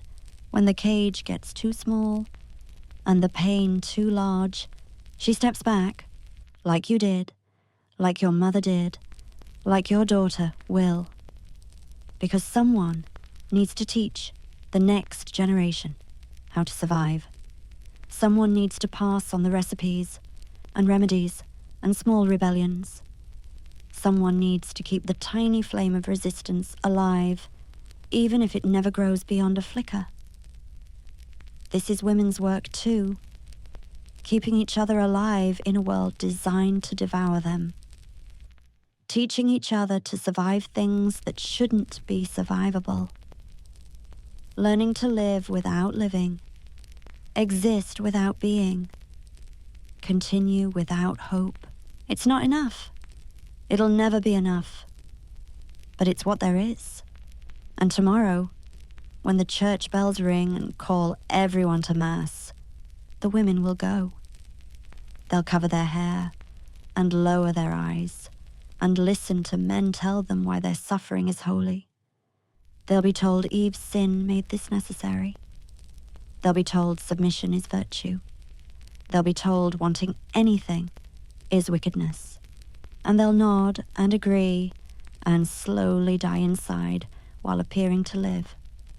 Because this is medieval Europe, where women's desires are crimes, and crimes are punished, where wanting is sinning, and sinning is burning, where bodies are battlefields and battlefields are graveyards, where every woman is Eve reaching for an apple she'll be damned for taking and damned for refusing, where the only choice is which type of destruction you prefer, fast by fire or slow by submission. The cycle continues, will continue, must continue, because the alternative is admitting the whole system is built on lies, that women are human, that desires are natural, that bodies aren't shameful, that submission isn't holy. that suffering isn't virtue, that would require revolution. And revolution requires women who haven't been broken yet. But they break them all, starting young. Break them with marriage. Break them with pregnancy. Break them with violence. Break them with God. Break them with each other. Until all that's left is fragments, pretending to be whole. Ghosts pretending to be alive. Shells pretending to be people.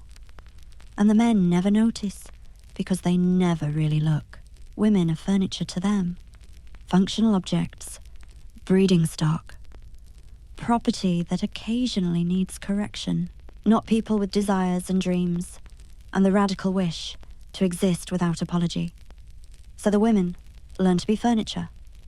Learn to be objects. Learn to be property. Learn to apologize for existing at all. It's safer that way. Furniture doesn't get burned for witchcraft. Objects don't get branded for adultery. Property doesn't get beaten for having opinions. And if you're very good at being nothing, you might survive long enough to teach another generation of girls how to be nothing too. This is the legacy, the inheritance, the gift mothers give daughters. How to survive by not living, how to exist by not being, how to continue by giving up. It's not much of a gift, but it's all they have, and they give it with love, which makes it worse, because the love is real, even if nothing else is. Mothers really do love daughters. That's why they break them. Better broken by someone who loves you than destroyed by someone who doesn't. Better taught to cage yourself than thrown into cages unprepared. Better to learn young that desire leads to punishment, that punishment leads to death, that death might be the only freedom you get. These are the lessons, written in bruises, spoken in silence, taught through tears, learned through loss, passed down through generations of women who survived things that should have killed them and died from things that shouldn't have mattered. This is womanhood in medieval Europe. This is the price of being born with a womb in a world that worships wombs while hating women. This is the cost of having desires in a place that punishes wanting. This is the reality behind the fairy tales. No knights saving maidens, no true love conquering all, no happily ever after. Just women in towers they built themselves to hide from woman-shaped graves. Just dragons that look like husbands and fathers and priests. Just witches who were just women who wanted something. Just endless punishment for the crime of being human while female. And tomorrow, it will happen again. And the next day. And the next. Until centuries pass, and maybe something changes. Or maybe nothing changes. Maybe women will always be punished for desires. Maybe bodies will always be battlefields. Maybe the cycle never breaks, just continues grinding through generations of girls who don't yet know they're already ghosts. Welcome to medieval Europe. Welcome to womanhood. Welcome to hell. But the story doesn't end there, because stories about women never really end. They just transform into other stories, other women, other punishments for other desires, in other times that are really the same time, wearing different clothes. And let's talk about the women who fought back, because some did. Not many, not successfully, but some tried. The alewife who poisoned her husband slowly with bad beer. The nun who learned to read Latin and taught others in secret. The midwife who helped women lose babies that would have killed them. The wise woman who kept practicing even after watching others burn. These women existed in shadows, in whispers, in spaces between the official story They formed networks of quiet resistance, knowledge passed hand to hand, herbs shared in darkness, warnings whispered at wells, small magics that kept women alive despite everything trying to kill them. They couldn't change the system, but they could sometimes slip through its cracks, save one woman from one beating, prevent one pregnancy that would kill, teach one girl to read before anyone noticed. These were their victories, tiny, temporary, but real. The church called them witches because women helping women was witchcraft to them. Women knowing things was sorcery. Women gathering without men was conspiracy. Women existing for each other instead of for men was heresy. So they burned them when caught, but they couldn't catch them all. Couldn't burn every woman who learned which herbs brought blood.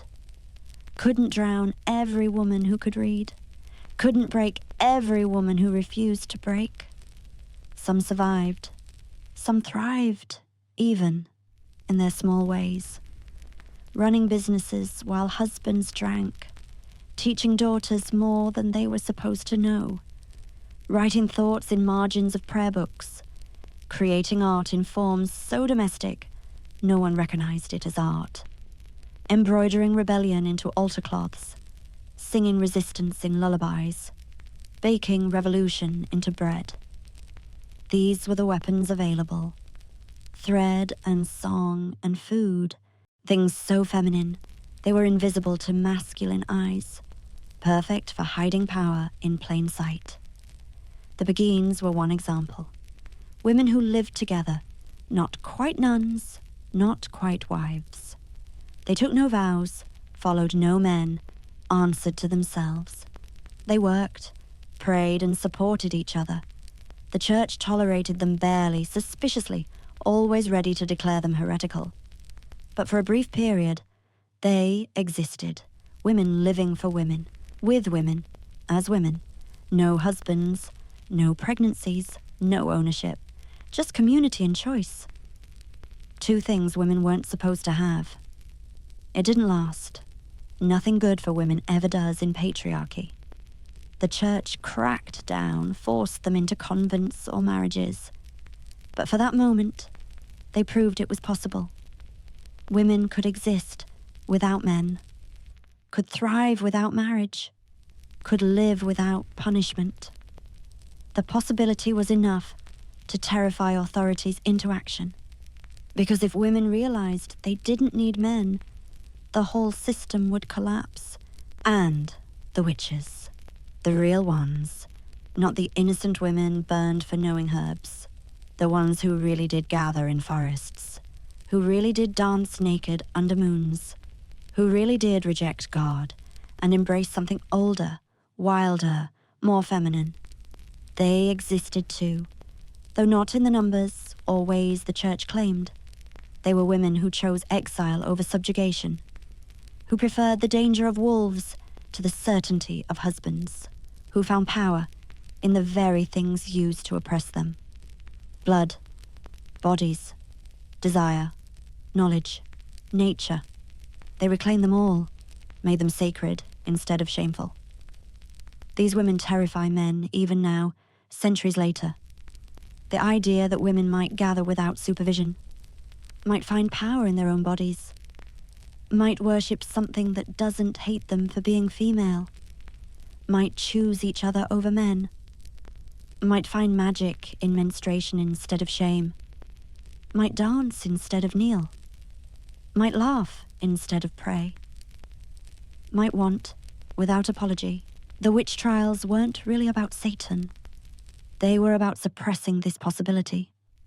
The possibility that women might realize their power, might unite, might resist, might revolt, might win. So they burned them, hundreds of thousands across Europe, mostly women, mostly poor, mostly alone, mostly guilty of nothing, but existing without sufficient submission. Each burning was a warning. This is what happens to women who don't perform femininity correctly, who know too much, who help too much, who exist too much, who want too much, who refuse to be nothing. But they couldn't burn the idea, couldn't kill the knowledge, couldn't destroy the networks. Women kept teaching daughters forbidden things, kept sharing dangerous wisdom, kept gathering in kitchens, if not forests, kept resisting in ways too small to see, but too numerous to stop.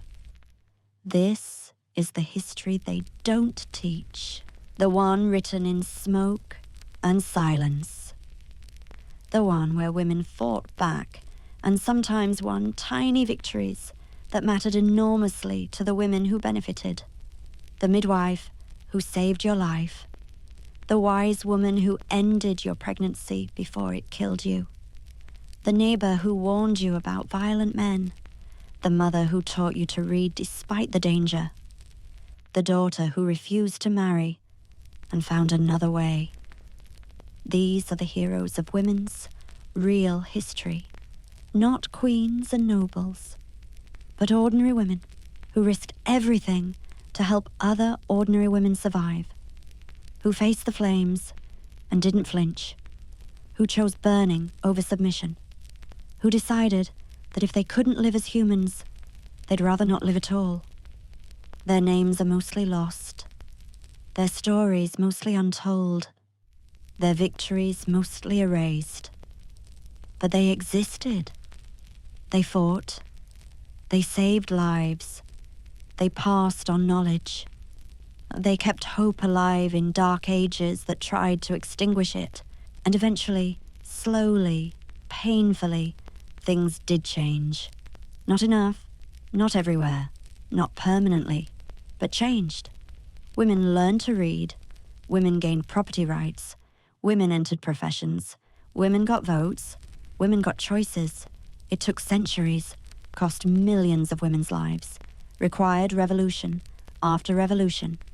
But it happened because of those women in medieval Europe who refused to be nothing, who insisted on being human despite the cost, who kept fighting despite the futility, who kept teaching despite the danger, who kept hoping despite the evidence. They're why you're free to read this. Free to choose your life. Free to have desires without burning. Free to exist without apology. Their sacrifice bought your freedom. Their suffering paved your path. Their resistance made your existence possible. So remember them. The unnamed women who died in childbirth. The wise women who burned for knowledge. The wives who endured decades of rape called marriage. The daughters sold like cattle. The mothers who watched their children destroyed by the same system destroying them. Remember them all, because forgetting them dishonors their sacrifice, makes their suffering meaningless, lets their deaths be in vain. They died for the crime of being women in wrong time. The least we can do is remember they were human, that they deserved better, that their desires weren't crimes, that their bodies weren't shameful, that their knowledge wasn't evil, that their resistance wasn't witchcraft, that they were people, not property, not objects, not furniture, people, with hearts and minds and souls, and the fundamental human desire to exist without punishment. They were punished anyway, for wanting, for knowing, for being, for refusing not to be. The punishment was severe, creative, sanctified, endless, but they survived it. Some of them, enough of them, long enough to pass on the spark that would eventually become a flame, that would eventually become a fire, that would eventually burn down some of the structures that burned them. Not all the structures, not permanently. The fight continues. Women still get punished for desires, still get blamed for men's violence, still get told their bodies are shameful, still get burned metaphorically and literally for wanting more than they're given. But it's better. Slightly. Sometimes. In some places. For some women. Which isn't enough, but is more than medieval women could imagine. They dreamed of a world where daughters could choose husbands, where women could refuse pregnancies, where knowledge wasn't witchcraft, where desire wasn't sin. We live in that world, imperfectly, incompletely, but really. Their impossible dreams are our imperfect reality. And our job is to keep fighting, keep pushing, keep demanding, keep refusing to be nothing. For them, for us, for the daughters not yet born who deserve better than what we have, who deserve to exist without apology, without punishment, without fear, without shame, without violence, without cages, just exist as humans, as people, as women who want things and reach for them without remembering Eve. This is the legacy of medieval women. Not victimhood, but resistance. Not suffering, but survival. Not silence, but the whispers that became roars. They were punished for desire, but desired anyway. Were broken, but healed crooked and kept going. Were burned, but left sparks that started other fires. Were erased, but left traces we're still finding. They were human. Fully, completely, impossibly human. In a time that tried to make them nothing. And that humanity, that refusal to be emptied, that insistence on existing, that's what we inherit. That's what we carry forward. That's what we owe them. To keep being human, to keep wanting, to keep fighting, to keep refusing to be nothing, even when it costs, even when it burns, even when it seems impossible, because they did it when it was impossible, and their impossibility made our possibility possible. So tomorrow, when you wake up free to want things, remember the women who were punished for the same desires. When you choose your life, remember the women who had no choices. When you speak your mind, remember the women who were silenced. When you say no, remember the women who couldn't. When you say yes, remember the women who weren't asked. When you exist without apology, remember the women who apologized for existing, and honor them by refusing to go backward, by fighting to go forward, by insisting on being human, by claiming your desires as rights, by treating your body as sacred, by sharing your knowledge, by gathering with other women, by dancing under moons, by laughing too loudly, by wanting too much, by being too much, by refusing to be nothing. This is how we honor them.